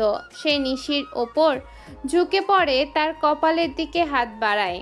জাহিদ ভাই, অনেক দিন ধরে মালটার ওপর নজর ছিল, আজ সুযোগ এখন এসেছে। এখন ওর গা থেকে সব কাপড় খুলে ওকে পুরো ক্যাম্পাসে ঘোরানো হবে। দেখি ভিপি নিশির সম্মান কোথায় থাকে। রাকিব নিশির ওড়নাটা টান দিয়ে একপাশে সরিয়ে দেয়। নিশি যন্ত্রণায় আর অপমানে চোখ বুজে ফেলে। সে একবার শিহাবের কথা ভাবে, কিন্তু মনে মনে ভাবে শিহাব তো সাধারণ একটা ছেলে, ও কি পারবে এই জানোয়ারদের হাত থেকে ওকে বাঁচাতে। রাকিব নিশির গায়ের জামায় হাত দেয়। সে কাপড়টা ছিঁড়ে ফেলার জন্য শক্তি প্রয়োগ করে। নিশি চিৎকার করে ওঠে, ছেড়ে দে আমাকে, তোরা পার পাবি না। কে মারবে আমাদের? শোন, তোকে আজ এমনভাবে শেষ করব যে তোর বাপ অফিসার রশিদ নিজের মেয়ের লাশ দেখে আত্মহত্যা করবে। রাকিব নিশির শার্টের বোতামের দিকে হাত বাড়ায়। নিশি বাঁচার জন্য ছটফট করছে, কিন্তু চারপাশ থেকে গুন্ডারা ওকে চেপে ধরে রাখে। জাহিদ হাসতে হাসতে ভিডিও করার জন্য ফোন বের করে। এই তো, এই দৃশ্যটা দেখার জন্যই তো এত আয়োজন। রাকিব, শুরু কর, দেখি ওর শরীরের খোঁজে কত বিষ আছে। রাকিবের হাত যখন নিশির বুকের কাছে পৌঁছায়, ঠিক তখনই শিহাব আসে সেখানে। নিশিকে ছেড়ে দে। শিহাব শান্ত গলাতে কথাটি বলল। রাকিব চিৎকার করে ওঠে, ধর ওই মুচির পোলারে, আজ ওরে জ্যান্ত পুঁতে ফেলবো। চারপাশ থেকে গুন্ডারা শিহাবের দিকে এগিয়ে যায়। আকাশের বুক চিরে হঠাৎ তীব্র বিদ্যুতের ঝলকানি দেখা দেয়। চারপাশ নিস্তব্ধ হয়ে আসে। একটু আগেই যেখানে পৈশাচিক উল্লাস চলছিল, সেখানে এখন কেবল এক আদিম আতঙ্কের ছায়া নেমে এসেছে। আকাশে মেঘ জমেছে বেশ, এক্ষুনি বৃষ্টি আসবে হয়তো। শিহাব ধীর পায়ে এগিয়ে আসে। ওর হাঁটার ভঙ্গি বদলে গেছে, মাথাটা একটু কাত করা, ঠোঁটের কোণে একটা হাসি ফুটে আছে। জাহিদের দলবল যখন অস্ত্র হাতে নিয়ে শিহাবের দিকে এগিয়ে যায়, তখন নিশি বলে, শিহাব কেমন আসলে তুমি? আমার সাথে তোমাকেও যে মরতে হবে। কিন্তু নিশিকে অবাক করে দিয়ে শিহাব তখন নিজের পকেট থেকে একটা ভাঁজ করা ছোট চাকু বের করে 1 সেকেন্ডের ভেতরে সে চাকুর ফলাটা খুলে ফেলল। প্রথম যে ছেলেটা শিহাবের মাথায় রড দিয়ে আঘাত করতে যায়, শিহাব এক ঝটকায় তার হাতটা ধরে ফেলে। তারপরে দ্রুত গতিতে সে চাকুটা সরাসরি ছেলেটার চোখের মণি বরাবর ঢুকিয়ে দেয়। একটা বিচ্ছিরি শব্দ আর আর্তনাদ ক্যাম্পাসের প্রতিধ্বনিত হয়েছে। ছেলেটা নিজের চোখ চেপে ধরে মাটিতে পড়ে ছটফট করতে শুরু করে, আর ওর আঙ্গুলের ফাঁক দিয়ে থকথকে রক্ত আর চোখের সাদা অংশে বেরিয়ে আসে। শিহাব এক মুহূর্ত থামে না। দ্বিতীয় জনের পেটের মাঝখানে যে চাকুটা বসিয়ে দেয় এবং নিপুণভাবে নাড়িভুড়ি চিরে বের করে আনে। রক্তে ভিজে যায় শিহাবের হাত। তৃতীয় জনের গলার নলিটা সে এমনভাবে কাটে যে ছেলেটা নিজের গলা চেপে ধরেও রক্ত থামাতে পারে না। কেবল ফিনকি দিয়ে রক্ত ছুটতে থাকে, আর সে খাবি খেতে খেতে মাটিতে লুটিয়ে পড়ে। সবাই স্তব্ধ হয়ে গেল। শিহাবের এই বীভৎস রূপ দেখে কারোর মুখ দিয়ে কথা বের হয় না। নিশি মাটির ওপর পড়ে আছে, তার দু চোখে এখন কেবল এক অদ্ভুত ভয়। এই শিহাবকে সে চিনে না। এই শিহাব কোনো সাধারণ মানুষ নয়, এই যেন এক নরক থেকে উঠে আসা শয়তান। ঠিক সেই সময় আকাশ ভেঙে বৃষ্টি নামে। বড় বড় ফোঁটাগুলো যখন শিহাবের রক্তমাখা মুখে পড়ে, তখন লাল রক্ত ধুয়ে নিচে গড়িয়ে পড়ে। শিহাব বৃষ্টির মধ্যে চুপচাপ দাঁড়িয়ে থাকে। রাকিব তখন রাগে আর ভয়ে দিকের দিক জ্ঞানশূন্য হয়ে পাশ থেকে একটা বড় রামদা তুলে নেয়। সে চিৎকার করে শিহাবের দিকে দৌড়ে আসে। শালা মুচির পোলা, তোকে আজ টুকরো টুকরো করে কুত্তাকে খাওয়াবো। রাকিব রামদা নিয়ে কোপ দিতে গেলেই শিহাব এক চুল নড়ে না। রামদাটা যখন ওর মাথার কয়েক ইঞ্চি উপরে, ঠিক তখন শিহাব অমানসিক ক্ষিপ্ততায় রাকিবের হাতটা ধরে ফেলে। তারপরেই জোরে একটা মোচড় দেয় রাকিবের হাতে। শিহাব রাকিবের কবজিটা এমনভাবে মুচড়ে দিল যে রাকিবের হাত থেকে রামদাটা মাটিতে পড়ে যায়। যন্ত্রণায় রাকিব যখন হাঁটু গেড়ে বসে পড়ে, ঠিক সেই মুহূর্তেই জাহিদ বড় একটা ছুরি নিয়ে গেছেন পেছন থেকে দৌড়ে আসে। এই গল্পটি লেখক আবির হাসান নিলয়ের লেখা। মিঠুন স্টোরি চ্যানেলে প্রকাশিত হয়েছে। এই গল্পের সব দায়িত্ব মিঠুন স্টোরি চ্যানেলের, তাই না বলে কপি করা সম্পূর্ণ নিষেধ। শিহাব চুপ করে মাটি থেকে রামদাটা তুলে নিল। জাহিদ কাছে আসার আগেই শিহাব রামদাটা ঘুরিয়ে জোরে রাকিবের গলায় বসিয়ে দেয়। মুহূর্তের মধ্যে রাকিবের ধর থেকে মাথাটা বিচ্ছিন্ন হয়ে জাহিদের পায়ের কাছে গিয়ে পড়ে। গরম রক্ত শিহাবের সারা মুখে ছিটকে আসে। জাহিদ ভয়ে কয়েক পা পিছিয়ে যায়। তার হাতে থাকা ছুরিটা কাঁপতে কাঁপতে পড়ে গেল। সে আর এক মুহূর্ত দেরি করে না। নিজের প্রাণ বাঁচাতে সে পাগলের মতো বাইকের দিকে দৌড়ায় এবং সেখান থেকে পালিয়ে যায়। বাকি গুন্ডারাও তাদের নেতার লাশ ফেলে যেদিকে পারে দৌড়ে পালায়। ভার্সিটির সবাই আটকে ওঠে, এমনকি নিশিও বোবা হয়ে গেল। শিহাবের এমন রূপ দেখে কি ভয়ঙ্কর সে! যেন শিহাবের মনে কোনো মায়া দয়া নেই। সে ফাইট জানতো, তবে কি শিহাব রোজ ইচ্ছে করে মার খেতে সবার সামনে? কিন্তু কেন? শিহাব পৈশাচিক এক হাসিতে ফেটে পড়ে। সে বৃষ্টির মধ্যে দাঁড়িয়ে রক্তমাখা রামদাটা চাটতে থাকে। ওর হাসির শব্দে নিশির সারা শরীর হিম হয়ে যায়। শিহাব এমন এক সাইকোর মতো আচরণ করছে। সে একে একে মরে যাওয়া লোকগুলোর লাশের কাছে যায় এবং তাদের নিথর দেহে আবার কোপাতে থাকে। সে যেন রক্তের নেশায় বুঁদ হয়ে আছে। ক্যাম্পাসের ঘাসগুলো এমন লাল রং ধারণ করে, বৃষ্টির পানির সাথে রক্ত মিশে এক বীভৎস স্রোত তৈরি হয়, যা দেখে যে কেউ বমি করে দিবে। সব শেষে শিহাব ধীর পায়ে নিশির দিকে এগিয়ে যায়। নিশি ভয়ে নিজেকে আরও গুটিয়ে নেওয়ার চেষ্টা করে। শিহাব নিচু হয়ে নিশির পড়ে থাকা ওড়নাটা তুলে নেয়। সে পরম মমতায় ওড়নাটা নিশির গায়ের ওপর বিছিয়ে দিল। ওর চোখের দৃষ্টি এখন আবার বদলে গেছে। সেখানে এখন এক গভীর অন্ধকার আর রহস্য দেখা যায়। শিহাব নিশির চোখের দিকে তাকিয়ে কথা বলা শুরু করে। এই পৃথিবীটা হলো একটা বিশাল কসাইখানা। এখানে কেউ শিকারী আর কেউ শিকার। আমি কেবল সেই ছুরি যেটা অযোগ্যদের বুক চিরে দেয়। নিশি কথা বলার শক্তি হারিয়ে ফেলেছে। সে কেবল ফ্যালফ্যাল করে তাকিয়ে থাকে।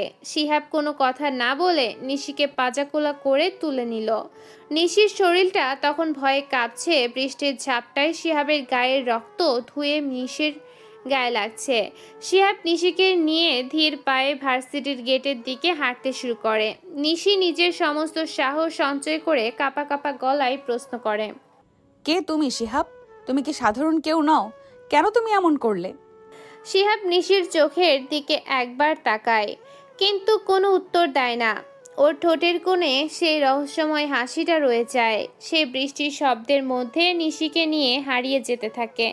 নিশি বুঝতে পারে এই সাদাসিধে মুচির ছেলের আড়ালে এমন এক খুনি বাস করে, যার কথা ভাবলে পৃথিবীর বড় বড় মাফিয়াদেরও আত্মা কেঁপে উঠবে। শিহাবের শরীর থেকে তখনও রক্তের গন্ধ আসছে। নিশি চোখ বুজে ফেলে। সে জানে না তার গন্তব্য কোথায়, কিন্তু সে এটা বুঝতে পারে যে আজকের পর থেকে তার জীবন আর কখনোই আগের মতো থাকবে না। শাকিল বসে আছে তার নিজের ঘরে। একটা বিদেশি মেয়ের সাথে লেপ্টে আছে। মেয়েটার গায়ে কাপড় নেই। শাকিল তার সারা শরীরে হাত বোলাচ্ছে। চারপাশ নিস্তব্ধ হয়ে আছে। বাড়িটা বেশ বড়। ঘরের দেয়ালে দামি সব শৌখিন জিনিস ঝুলে থাকলেও পরিবেশটা বিষাক্ত হয়ে আছে। মেয়েটাকে সে চলে যেতে বলে। এরপর সে আরাম করে বসলো। শাকিল সোফায় বসে একের পর এক সিগারেট পুড়িয়ে যাচ্ছে। তার চোখ দুটো আগুনের গোলার মতো লাল। ঠিক সেই সময় জাহিদ আর তার সাঙ্গপাঙ্গরা ঘরে ঢোকে। জাহিদের সারা শরীর কাঁপছে, মুখটা ভয়ে ফ্যাকাশে হয়ে আছে। শাকিল ধীর পায়ে উঠে দাঁড়ায় এবং জাহিদের সামনে গিয়ে থামে। কিরে কুত্তার বাচ্চা, নিশি কোথায়? তোদের এতগুলো লোককে পাঠিয়েছি একটা মেয়েকে তুলে আনতে, খালি হাতে ফিরে আসলি নাকি? আর তোদের যে অবস্থা তাতে দেখে মনে হলো যেন অনেকে ভয় পেয়েছিস। একটা মেয়ের কাছে আবার মার খেয়েছিস নাকি? তোদেরকে জ্যান্ত পুঁতে ফেলবো। জাহিদ ভয়ে শাকিলের পায়ের কাছে বসে পড়ে। তার গলার স্বর কান্নায় বুঝে আসে। সে দুহাত জোর করে কাঁপতে কাঁপতে বলতে শুরু করে, ভাই আমাকে মাফ করে দিন, নিশিকে তুলে আনতে পারিনি। আর আমরা এবার নিশির হাতে নয়, কোনো মেয়ের হাতে নয় ভাই, আমরা এবার কোনো এক রক্তি পিশাচু শয়তানের হাতে মার খেয়েছি। নিশিকে আনছিলাম প্রায় মাঝপথে একটা শয়তান এসে সব উল্টোপাল্টা করে দিয়েছে। একটা মুচির ছেলে ভাই, নাম জানি না, কিন্তু সে মানুষ না, সে একটা যার নামে থাকা কোনো দয়ামাহীন ফেরেশতা। সে অনেক ভয়ঙ্কর ভাই। রাকিবকে শাকিল জাহিদের কলার চেপে ধরে তাকে মাটি থেকে টেনে তোলে। তারপর জোরে ঝাঁকিয়ে বলে, চুপ মাদার চুদ, আমার সামনে কারো প্রশংসা করছিস, লজ্জা করে না? এই মাফিয়া জগৎ চলে আলফা গ্যাংয়ের লিডারের কথায়। আমাদের লিডার সবচেয়ে ভয়ঙ্কর। আর রাকিবকে কি থামলি কেন? রাকিব কোথায়? ভাই, রাকিবকে সে মেরে ফেলেছে, চোখের সামনে কুপিয়ে বডি থেকে মাথা আলাদা করে দিয়েছে। রাকিবকে সে পুরো সাইকো ভাই, চোখের পলকে আমাদের 10-12 জন ছেলেকে শেষ করে দিয়েছে। সে একটা পাগল ভাই, কেউ ওর সামনে দাঁড়াতে পারেনি। শাকিলের ঠোঁট থেকে সিগারেটের টুকরোটা পড়ে যায়। সে কয়েক মুহূর্ত স্তব্ধ হয়ে দাঁড়িয়ে থাকে। তার সারা শরীর থরথর করে কাঁপতে শুরু করেছে। পর মুহূর্ত সে জাহিদকে জোরে একটা ধাক্কা দিল। কি? আমার ভাই মরে গেছে? সে বেঁচে নেই? কি বলিস তুই? মাথা খারাপ হয়ে গেছে নাকি তোর? সামান্য এক মুচির ছেলের কাছে তোরা মার খেয়ে এসেছিস, আর আমার ভাইকে ওই শুয়োরের বাচ্চা মেরে ফেললো, আর তোরা দাঁড়িয়ে দাঁড়িয়ে দেখছিস? ওর মাথাটা আনলি না কেন? শাকিল পাগলের মতো ড্রয়ার থেকে পিস্তল বের করে ফাঁকা গুলি করতে থাকে। ওর চিৎকার পুরো বাড়িতে বারবার প্রতিধ্বনিত হতে থাকে। ঠিক সেই সময় শাকিলের ফোনে অর্থমন্ত্রী নাহিদ হাসানের কল আসে। শাকিল কোনো মতে নিজের কান্না আর রাগ চেপে ফোনটা ধরে। Hello sir. শাকিল শোনো, আজকে রাত্রে আমার বাগান বাড়িতে একটা জরুরি মিটিং আছে, বিদেশি ক্লায়েন্ট আসবে, তোমাকে সময় মতো থাকতে হবে, কোনো ভুল যেন না হয়। স্যার, আমার ছোট ভাইকে একটা মুচির ছেলে মেরে ফেলেছে, আমি এখন সুস্থ মাথায় নেই। ও, তাহলে তো আরো ভালো। ওই মুচির ছেলেকে তুলে আনো বাগান বাড়িতে, আমরা বিদেশি ক্লায়েন্টের সামনে ওটাকে পৈশাচিক কায়দায় মারবো।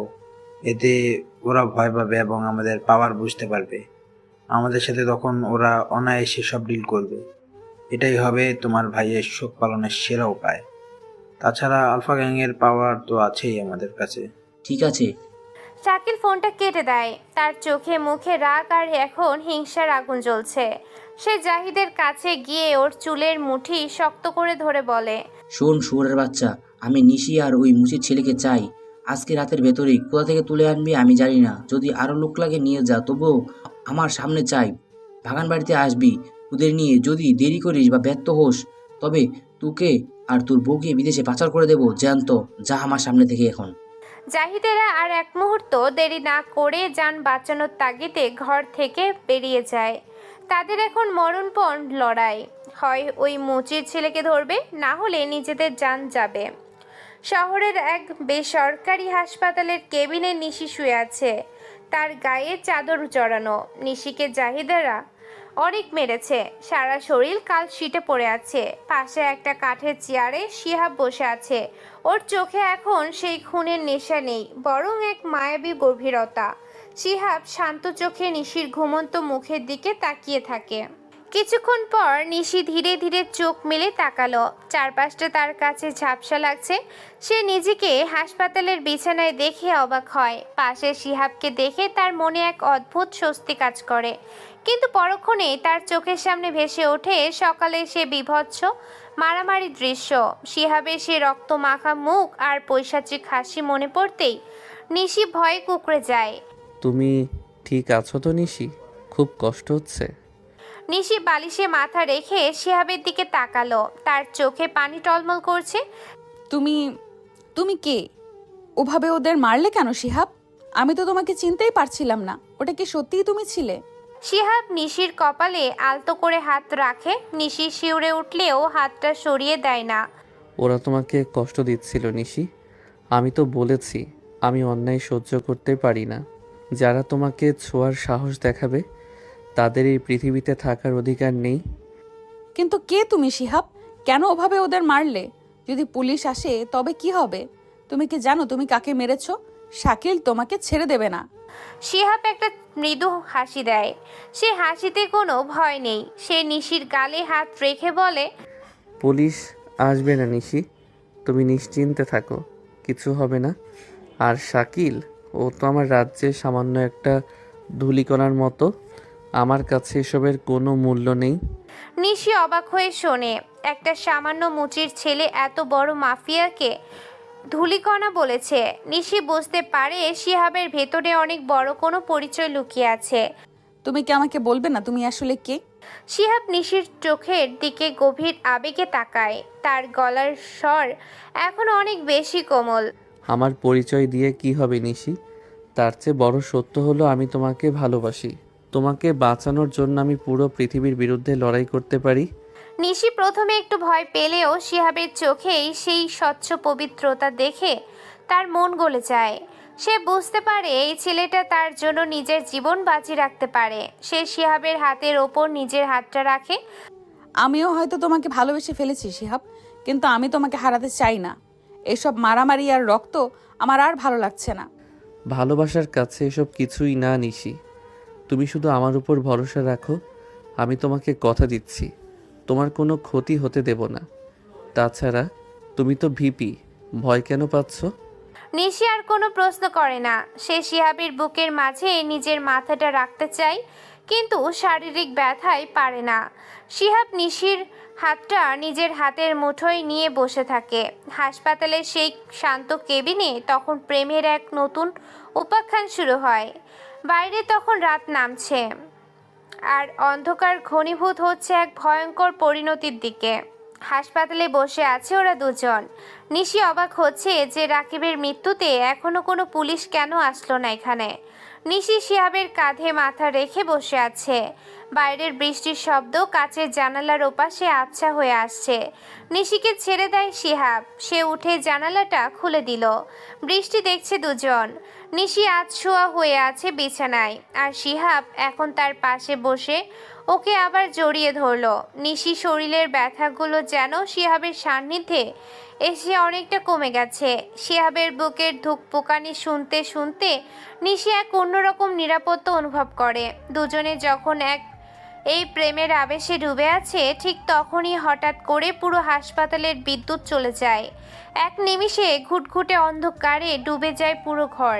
শিহাব বিচলিত হয়ে উঠে দাঁড়ানোর চেষ্টা করে। তার ষষ্ঠ ইন্দ্রিয় তাকে সতর্ক করে দেয় যে কিছু একটা ঠিক নেই। সে পকেট থেকে নিজের ফোনটা বের করতে যাবে, ঠিক সেই মুহূর্তে অন্ধকারের বুক চিরে একটা ভারী লোহার রড জোরে শিহাবের মাথার পেছনে আঘাত করে। ঠাস করে একটা বীভৎস শব্দ হয় পুরো ঘরে। শিহাব কোনো চিৎকার করার সুযোগ পায় না। সে টাল সামলাতে না পেরে সরাসরি মেঝেতে পড়ে যায়। ধপাস একটা শব্দ হলো, মাথা ফেটে রক্ত চুয়ে পড়তে শুরু করে। জাহিদ আর তার দলবল অন্ধকারে সুযোগ নিয়ে ঘরে ঢুকে পড়ে। ওদের হাতে টর্চ লাইটের আলো। জাহিদ ইশারা করতে ওরা শিহাবের মুখে আর মাথায় একটা মোটা কালো কাপড় শক্ত করে বেঁধে ফেলল। এরপর দড়ি দিয়ে ওর হাত পা এমনভাবে বাঁধে যেন নড়ার কোনো ক্ষমতা না থাকে শিহাবের। নিশি এই আকস্মিক ঘটনায় চিৎকার করতে গেলে জাহিদ ঝাঁপিয়ে পড়ে ওর ওপর। সে একটা রাসায়নিক মেশানো রুমাল নিশির নাকের ওপর চেপে ধরল। নিশি কিছুক্ষণ ছটফট করে নিস্তেজ হয়ে পড়ে। হারামির বাচ্চা, অনেক হয়েছে ওদের লাফানো, এবার চল মারার স্বাদ গ্রহণ করবি তুই। ওই মিজান, এই শাকিলকেও বেঁধে ফেল। জাহিদের কথা শুনে নিশিকেও একইভাবে বেঁধে ফেলে মিজান এবং দুজনকে পাজা কোলে করে পেছনের দরজা দিয়ে বের করে গাড়িতে তোলে। শহরের বাইরে এক বিশাল বাগান বাড়ি। এটা অর্থমন্ত্রীর বাগান বাড়ি। চারদিকে উঁচু দেয়াল আর কড়া নিরাপত্তা আছে। বাগান বাড়ির ভেতরে রাজকীয় এক হল রুমে বসে আছে প্রভাবশালী সব ব্যক্তিরা। ঘরের মাঝখানে লম্বা টেবিলের এক পাশে অর্থমন্ত্রী নাহিদ হাসান, অন্য পাশে রাশিয়ার এক কুখ্যাত মাফিয়া দিমিত্রি বসে আছে। ওদের সামনে রাখা আছে লেটেস্ট মডেলের কিছু স্বয়ংক্রিয় অস্ত্রের ক্যাটালগ। কয়েকশো কোটি টাকার অস্ত্রের ডিল নিয়ে আলোচনা চলছে। শাকিল টেবিলের এক কোণায় বসে বারবার নিজের পিস্তলের ম্যাগাজিন চেক করছে। তার মনটা আজ কুত্তার মতো খেপিয়ে আছে। তার ছোট ভাই রাকিবের সে বীভৎস লাশের দৃশ্য তার চোখের সামনে বারবার ভাসছে। যতক্ষণ না ওই মুচির ছেলেকে সে নিজের হাতে পিস পিস করে কাটছে, ততক্ষণ তার আত্মা শান্তি পাচ্ছে না। এমন সময় বাইরে থেকে জাহিদের গাড়িটা এসে থামে। জাহিদ আর তার ছেলেরা গাড়ি থেকে শিহাব আর নিশিকে টেনে হিঁচড়ে হলরুমের ভেতরে নিয়ে আসলো। দুজনেরই মাথায় কালো কাপড় বাঁধা, শরীর দড়ি দিয়ে পেঁচানো। শাকিল ওদের দেখে সোফা থেকে লাফিয়ে ওঠে। ওর মুখে তখন পৈশাচিক এক হাসি। ভাই নিয়ে আসছি দুটোকে, একদম জ্যান্ত ধরে আনছি। মুখ থেকে কি কাপড় সরাবো? শাকিল তার পিস্তলটা বের করে খুশিতে একবার আকাশের দিকে তাক করে, কিন্তু ইনডোর হওয়াতে সে সামলে নেয়। সেই শব্দ করে হাসতে থাকে। নাহিদ কিছু বলে না, কারণ শাকিল পাগলাটে মাফিয়া, তাই বারণ করবে না সে। শাকিল জাহিদকে বলে, না, ওদের মুখ এখনই দেখবো না, আগে ওদের একটু আপ্যায়ন করি। মুখ ঢাকা অবস্থায় মারলে ওদের ভয়টা আরো বেশি হবে। ওরা জানুক না যে ওদেরকে কে মেরেছে। ততক্ষণে শিহাব আর নিশি দুজনেই জ্ঞান ফিরে আসে। ওরা নড়ার চেষ্টা করে, কিন্তু দড়ির বাঁধন খুব শক্ত, কথাও বলতে পারে না, টাইট করে কাপড় বাঁধা আছে বলে। শাকিল এগিয়ে যায় শিহাবের দিকে। সে তার বুট জুতো দিয়ে শিহাবের পেটে জোরে একটা লাথি মারে। শিহাব যন্ত্রণায় কুঁকড়ে যায়, কিন্তু মুখ বাঁধা থাকায় কেবল একটা অস্পষ্ট গোঙানি বের হলো। কিরে শহরের বাচ্চা, অনেক শখ না আমার ভাইকে মারার? তুই ভাবলি তুই বেঁচে যাবি? মুচির ছেলে হয়ে মাফিয়ার ভাইয়ের গায়ে হাত দিস? শাকিল থামে না। সে তার পিস্তলের বার দিয়ে শিহাবের কপালে আর মাথায় বারবার আঘাত করতে থাকে। শিহাবের কালো কাপড়টা রক্তে ভিজিয়ে সব সপে হয়ে গেল। শাকিল এবার নিশির দিকে তাকায়। সে নিশির চুলে মুঠি ধরে ওকে ওপরের দিকে টানে। নিশি যন্ত্রণায় ছটফট করতে থাকে। আর তুই ভিপি নিশি, অনেক তো তেজ দেখালি ক্যাম্পাসে। আজ দেখ তোকে আর তোর এই প্রেমিককে নিয়ে আমি কি করি। তোদের দুইজনকে এই বিদেশে মেহমানদের সামনে এমনভাবে মারবো যে ওরা আমাদের পাওয়ার দেখে অবাক হয়ে যাবে। বিদেশি মাফিয়া দিমিত্রি মদের গ্লাসে চুমুক দিয়ে এই দৃশ্য দেখে হাসে। সে ভাঙা ভাঙা বাংলায় বলে, গুড, কিল দেম স্লোলি। নাহিদ হাসান টেবিলের ওপর রাখা একটা চাবুক তুলে নিয়ে শাকিলের হাতে দেয়। শাকিল, সময় নষ্ট করো না, বিদেশি ক্লায়েন্টদের দেখাও যে আমাদের সাথে ঝামেলা করলে কি হয়। ওদের চামড়া ছিলে লবণ লাগিয়ে দাও। শাকিল চাবুকটা হাতে নিয়ে শিহাবের পিঠে জোরে আঘাত করতে শুরু করে। প্রতিটি আঘাতে শিহাবের গায়ের জামা ছিঁড়ে গিয়ে মাংস বেরিয়ে আসে। শাকিল গালি দিয়ে বলে, এই মাদারচুদ, বল কেন আমার ভাইকে মারলি? তোর কলিজা কত বড় তা আজ আমি বের করব। শাকিল এবার নিশির কাছে গিয়ে ওকে একটা কষে চড় মারে। নিশি চেয়ার সহ মাটিতে পড়ে যায়। জাহিদেরা দাঁড়িয়ে দাঁড়িয়ে এই দৃশ্য উপভোগ করছে। শাকিল শিহাবের বুকের ওপর পা দিয়ে দাঁড়ায় এবং পিস্তলের নলটা শিহাবের কানের কাছে ধরে বলে। এই গল্পটি লেখক আবির হাসান নিলয়ের লেখা। মিঠুন স্টোরি চ্যানেলে গল্পটি প্রকাশিত হয়েছে। এই গল্পের সব দায়িত্ব মিঠুন স্টোরি চ্যানেলের, তাই না বলে কপি করা সম্পূর্ণ নিষেধ। তুই কি ভাবলি সাহস দেখিয়ে লুকিয়ে থেকে বেঁচে থাকবি? এটা আমার এলাকা, আমি আলফা গ্যাংয়ের লোক, কেউই বাঁচবে না। আজ তোর রক্ত দিয়ে আমি আমার ভাইয়ের কবরের মাটি ভেজাবো। তোকে জ্যান্ত কবর দেব এই বাগান বাড়িতে। শাকিল এবার শিহাবের গালে একটা ঘুষি মারে। শিহাবের মুখ থেকে রক্ত ছিটকে এসে শাকিলের দামি জ্যাকেটে এসে লাগলো। শাকিল আরো ক্ষেপে গিয়ে শিহাবের হাত দুগুলো দড়ি দিয়ে আরো টাইট করে বাঁধে, যেন ওর কবজির হাড় মরমর করে ওঠে। নিশি ভেতরে ভেতরে কাঁদছে। সে নিজের অক্ষমতায় নিজে জ্বলছে। সে ভাবছে শিহাবের এই অবস্থার জন্য সেই দায়ী। পুরো হলরুমে তখন কেবল শাকিলের কথা আর চাবুকের শো শো শব্দ শুনছে। শাকিল একটু পর পর মদের গ্লাসে চুমুক দিচ্ছে আর শিহাবকে মারছে। শাকিল তার পিস্তলের নল দিয়ে শিহাবের গাল চেপে ধরে বলে, অনেক তো মাস্তানি দেখালি ভার্সিটিতে, এখন কেন কথা বলিস না? মুখ দিয়ে আওয়াজ বের কর, চোরের বাচ্চা। শিহাব কেবল শান্তভাবে পড়ে থাকে। সে যন্ত্রণার মাঝেও নিজের ভেতরে এক আদিম শক্তিকে জাগিয়ে তোলার চেষ্টা করছে। শাকিল জানে না সে কার গায়ে হাত তুলছে। মৃত্যুর হিম শীতল ছায়া তখন পুরো বাগান বাড়িকে ঘিরে ধরে। শাকিল শিহাবকে মেরে হাঁপাচ্ছে। একটানা চাবুক চালানো আর লাথি মারার কারণে ওর কপালে ঘাম জমেছে। সে ক্লান্ত হয়ে পাশের দামি সোফাটায় ধপাস করে বসে পড়ে। হাতের চাবুকটা মেঝেতে ছুঁড়ে ফেলে সে জাহিদের দিকে তাকিয়ে বলে, জাহিদ, অনেক হয়েছে, এবার ওই কুত্তার বাচ্চাদের মাথা থেকে কাপড় সরা। এই রক্তাক্ত মুখগুলো দেখে আমার কলেজাটা একটু ঠান্ডা করতে চাই। জাহিদ এগিয়ে যায়। সে প্রথমে নিশির বাঁধন আর কালো কাপড়টা এক ঝটকায় খুলে ফেলে। নিশির উস্কো খুস্কো চুল আর চোখের নিচের কালশিটে দেখে শাকিল এক পৈশাচিক অট্ট হাসিতে ফেটে পড়ে। সে অর্থমন্ত্রী নাহিদ হাসানের দিকে তাকিয়ে মদের গ্লাসটা উঁচিয়ে ধরে। নাহিদ স্যার, এই সেই মেয়ে, র্যাব অফিসার রশিদের একমাত্র আদরের দুলালি।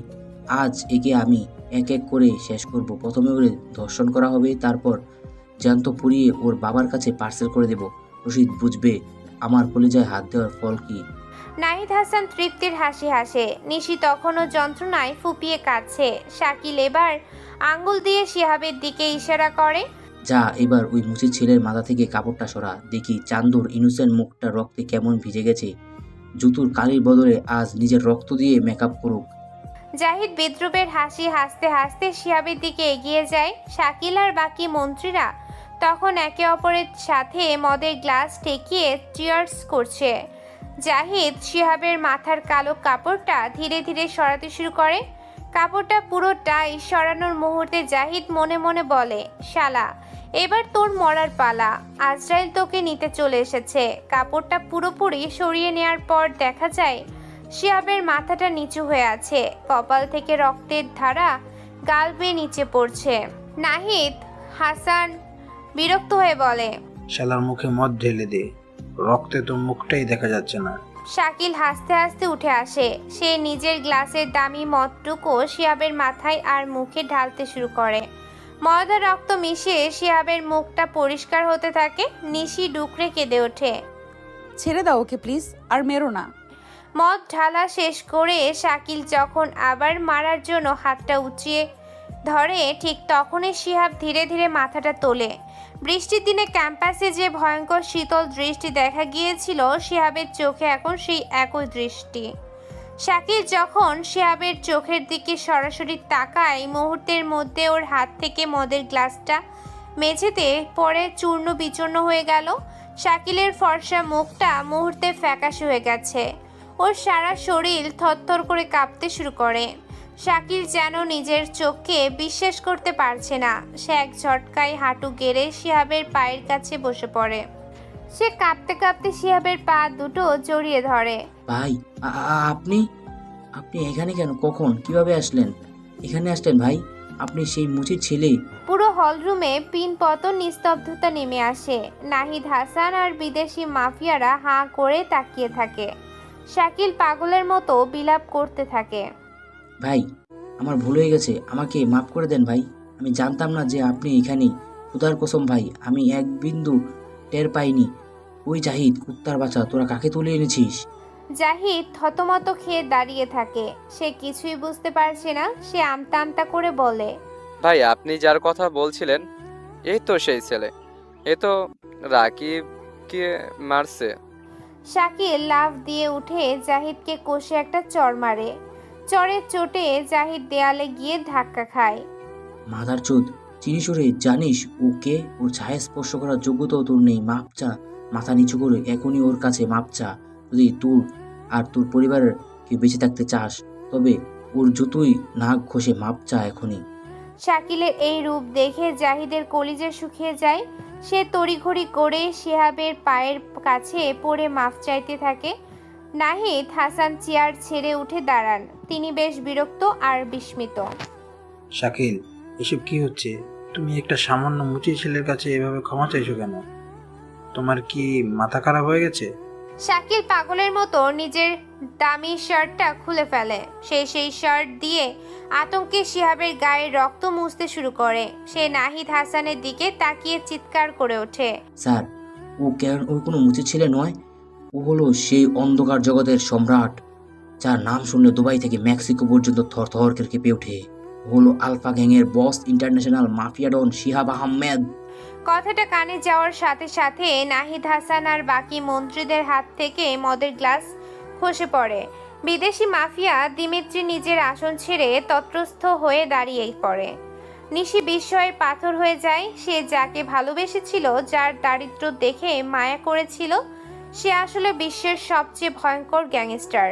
শিহাব এতক্ষণ চুপ করেছিল, এবার সে তার ঠোঁটের কোণে সেই চেনা পৈশাচিক হাসিটা দেয়। চেয়ারে হেলান দিয়ে বসে। যদিও সে দড়ি দিয়ে বাঁধা, কিন্তু মনে হচ্ছে পুরো ঘরটা এখন তার ইশারায় চলছে। শাকিল দ্রুত হাতে শিহাবের হাত পায়ের বাঁধন খুলে দেয়। ভাই, আমাকে ক্ষমা করে দেন। আমি সত্যিই জানতাম না আপনি সাধারণ ছাত্র সেজে ভার্সিটিতে আছেন। আমি আপনার যোগ্য গোলাম ভাই। শিহাব ধীরে ধীরে নিজের হাতটা নাড়ায়। সে শাকিলের দিকে তাকিয়ে শান্ত গলায় কিন্তু তীক্ষ্ণ স্বরে বলে, শাকিল, তুই তো ভালোই আত্মীয়তা করলি। আমার গায়ে হাত তোলার সাহস আগে কেউ দেখায়নি। তুই আজ ইতিহাস তৈরি করলি। শাকিল ভয়ে নিজের কান ধরে উঠবোস করতে শুরু করে। সে বারবার শিহাবের পা ছুঁয়ে মাপ চায়। পুরো হল রুমে সেই খুনি গুন্ডারা এখন ভয়ে কুকড়ে এক কোণায় দাঁড়িয়ে আছে। নিশি কেবল বড় বড় চোখে শিহাবের দিকে তাকিয়ে থাকে। তার চেনা সেই ভীতু সাধারণ শিহাব এখন আর নেই। তার সামনে এখন বসে আছে এক রক্ত পিশাচু সম্রাট। শিহাব উঠে দাঁড়ায়। সে নিজের শার্টের হাতা ঠিক করে শাকিল তড়িঘড়ি করে নিজের দামি স্বর্ণের ঘড়ি আর জ্যাকেট শিহাবের দিকে এগিয়ে দেয়। শিহাব হাসতে থাকে। সেই হাসি শব্দে বাগান বাড়ির দেয়ালগুলো যেন কাঁপতে থাকে। নিশি বুঝতে পারে সে আজ এমন এক মানুষের প্রেমে পড়েছে যার জগৎ কেবল অন্ধকারে রক্ত দিয়ে গড়া। বাগানবাড়ির সেই হল রুমে এখন মৃত্যুর হিম শীতল নীরবতা। বাইরে তখন অঝরে বৃষ্টি পড়ছে, যেন প্রকৃতির এই কান্না আজ আর থামবে না। হঠাৎ বাগান বাড়ির মেইন গেট জোরে ভেঙে পড়ে। অন্তত 10টা দামি গাড়ি ভেতরে ঢুকে পড়ে। প্রতিটি গাড়ি থেকে কালো পোশাকে আবৃত আধুনিক অস্ত্রে সজ্জিত শিহাবের নিজস্ব বাহিনী আলফা স্কোয়াড নেমে আসে। তারা মুহূর্তের মধ্যে পুরো বাগান বাড়ি ঘিরে ফেলে। শাকিল আর নাহিদ হাসানের লোকজনকে হাঁটু গেড়ে বসিয়ে দেয়। শিহাব তখন ধীর পায়ে এগিয়ে গিয়ে অর্থমন্ত্রী নাহিদ হাসানের সামনে দাঁড়ায়। নাহিদ হাসান ভয়ে চুপ হয়ে বসে আছেন। তার কপাল বেয়ে ঘাম ঝরছে। শিহাব নিজের রক্তমাখা মুখটা মুচকি হেসে নাহিদ হাসানের কানের কাছে নিয়ে যায়। চিনতে পারছো বাবা? আমি তোমার সেই পরিচয়হীন ছেলে যাকে তুমি ডাস্টবিনে ছুঁড়ে ফেলেছিলে। আজ আমি তোমার সামনে দাঁড়িয়ে, তবে তোমার অভিশাপ হিসেবে নয়, মাফিয়া বস হিসেবে আসছি। নাহিদ হাসান চোখ বড় বড় করে তাকিয়ে থাকে। তার মুখ দিয়ে কোনো কথা বের হয় না। শিহাব একটা মদের গ্লাস নিয়ে জোরে মেঝেতে আছাড় মারে। কাচের টুকরো ছিটকে গিয়ে নাহিদ হাসানের গালে লাগে।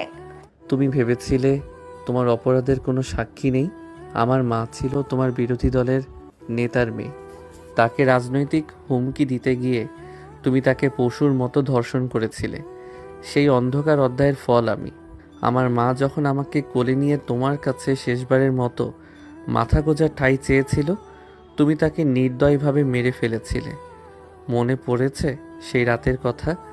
আজ আমি সেই প্রতিটি ফোঁটা রক্তের হিসেব বুঝে নিতে আসছি। ছোট থেকে মার খেতে খেতে আমি ছোট মাফিয়া থেকে বড় মাফিয়া হয়েছি। কিশোর গ্যাং থেকে আলফা গ্যাং বানিয়েছি। নাহিদ হাসান কাঁপতে কাঁপতে হাত জোর করেন, কিন্তু শিহাবের চোখে তখন দয়া নেই, আছে কেবল আদিম প্রতিহিংসা। শিহাব পাশ থেকে একটা ধারালো তলোয়ার তুলে নেয়, যেটা দেয়ালে সাজানো ছিল। আজকের এই বাগান বাড়ি হবে তোমাদের কবরস্থান। বিদেশে ছিলাম, দেশে এসে শুনি তুমি অর্থমন্ত্রী হয়েছো বাবা। তাই ছদ্মবেশে মুচির ছেলে সেজে ভার্সিটিতে আসতাম। বাবা, শাকিল, তোরা ভেবেছিলি নিশিকে ধর্ষণ করবি? তোদেরকে আজ আমি জ্যান্ত কুকুর দিয়ে খাওয়াবো। হিসাবের ইশারায় তার লোকেরা শাকিলকে টেনে হিঁচড়ে মাঝখানে নিয়ে আসে। শিহাব কোনো দয়া না দেখে শাকিলের প্রতিটি আঙ্গুল একে একে কাটতে শুরু করে। শাকিলের গগন বিদারী চিৎকারে পুরো হলরুম কেঁপে ওঠে। এরপর শিহাব নাহিদ হাসানের দিকে ফিরে তাকায়। সে তার বাবার গলার নলিটা এমনভাবে চিরে দেয় যেন তিনি সাথে সাথে না মরে ধুকে ধুকে মরেন। মারামারি আর রক্তপাতে সে দৃশ্য ছিল পৈশাচিক। শিহাবের লোকেরা একে একে জাহিদ, মিজান আর বাকি মাস্তানদের বীভৎসভাবে শেষ করে দেয়। কারো পেট চিরে ফেলে, কারো চোখ তুলে নেয়। হলরুম এখন লাল রক্তে মাখামাখি। নিশি এক কোণায় দাঁড়িয়ে চোখ বন্ধ করে ফেলে। সে ভাবতেও পারেনি শিহাবের ভেতরে এত বড় এক ক্ষোভ আর যন্ত্রণার ইতিহাস আছে। সবকিছু শেষ হয়ে গেলে শিহাব ধীর পায়ে নিশির কাছে এগিয়ে যায়। ওর সারা গায়ে তখন ছোপ ছোপ রক্ত। শিহাব নিশির সামনে গিয়ে হাঁটু গেড়ে বসে। ওর সেই খুনে চোখ দুটো এখন কান্নায় চিকচিক করছে। আমি জানি নিশি, তুমি আমাকে ঘৃণা করছো, কিন্তু এই পরিচয় আমার নিজের তৈরি নয়। সমাজ আর আমার বাবা আমাকে এই দানব বানিয়েছে। তুমি কি এখনো এই দানবটাকে ভালোবাসতে পারবে?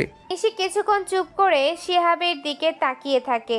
সে বুঝতে পারে শিহাবের এই কাঠিন্য কেবল তার ভেতরে ক্ষতগুলোকে ঢাকার একটা আবরণ।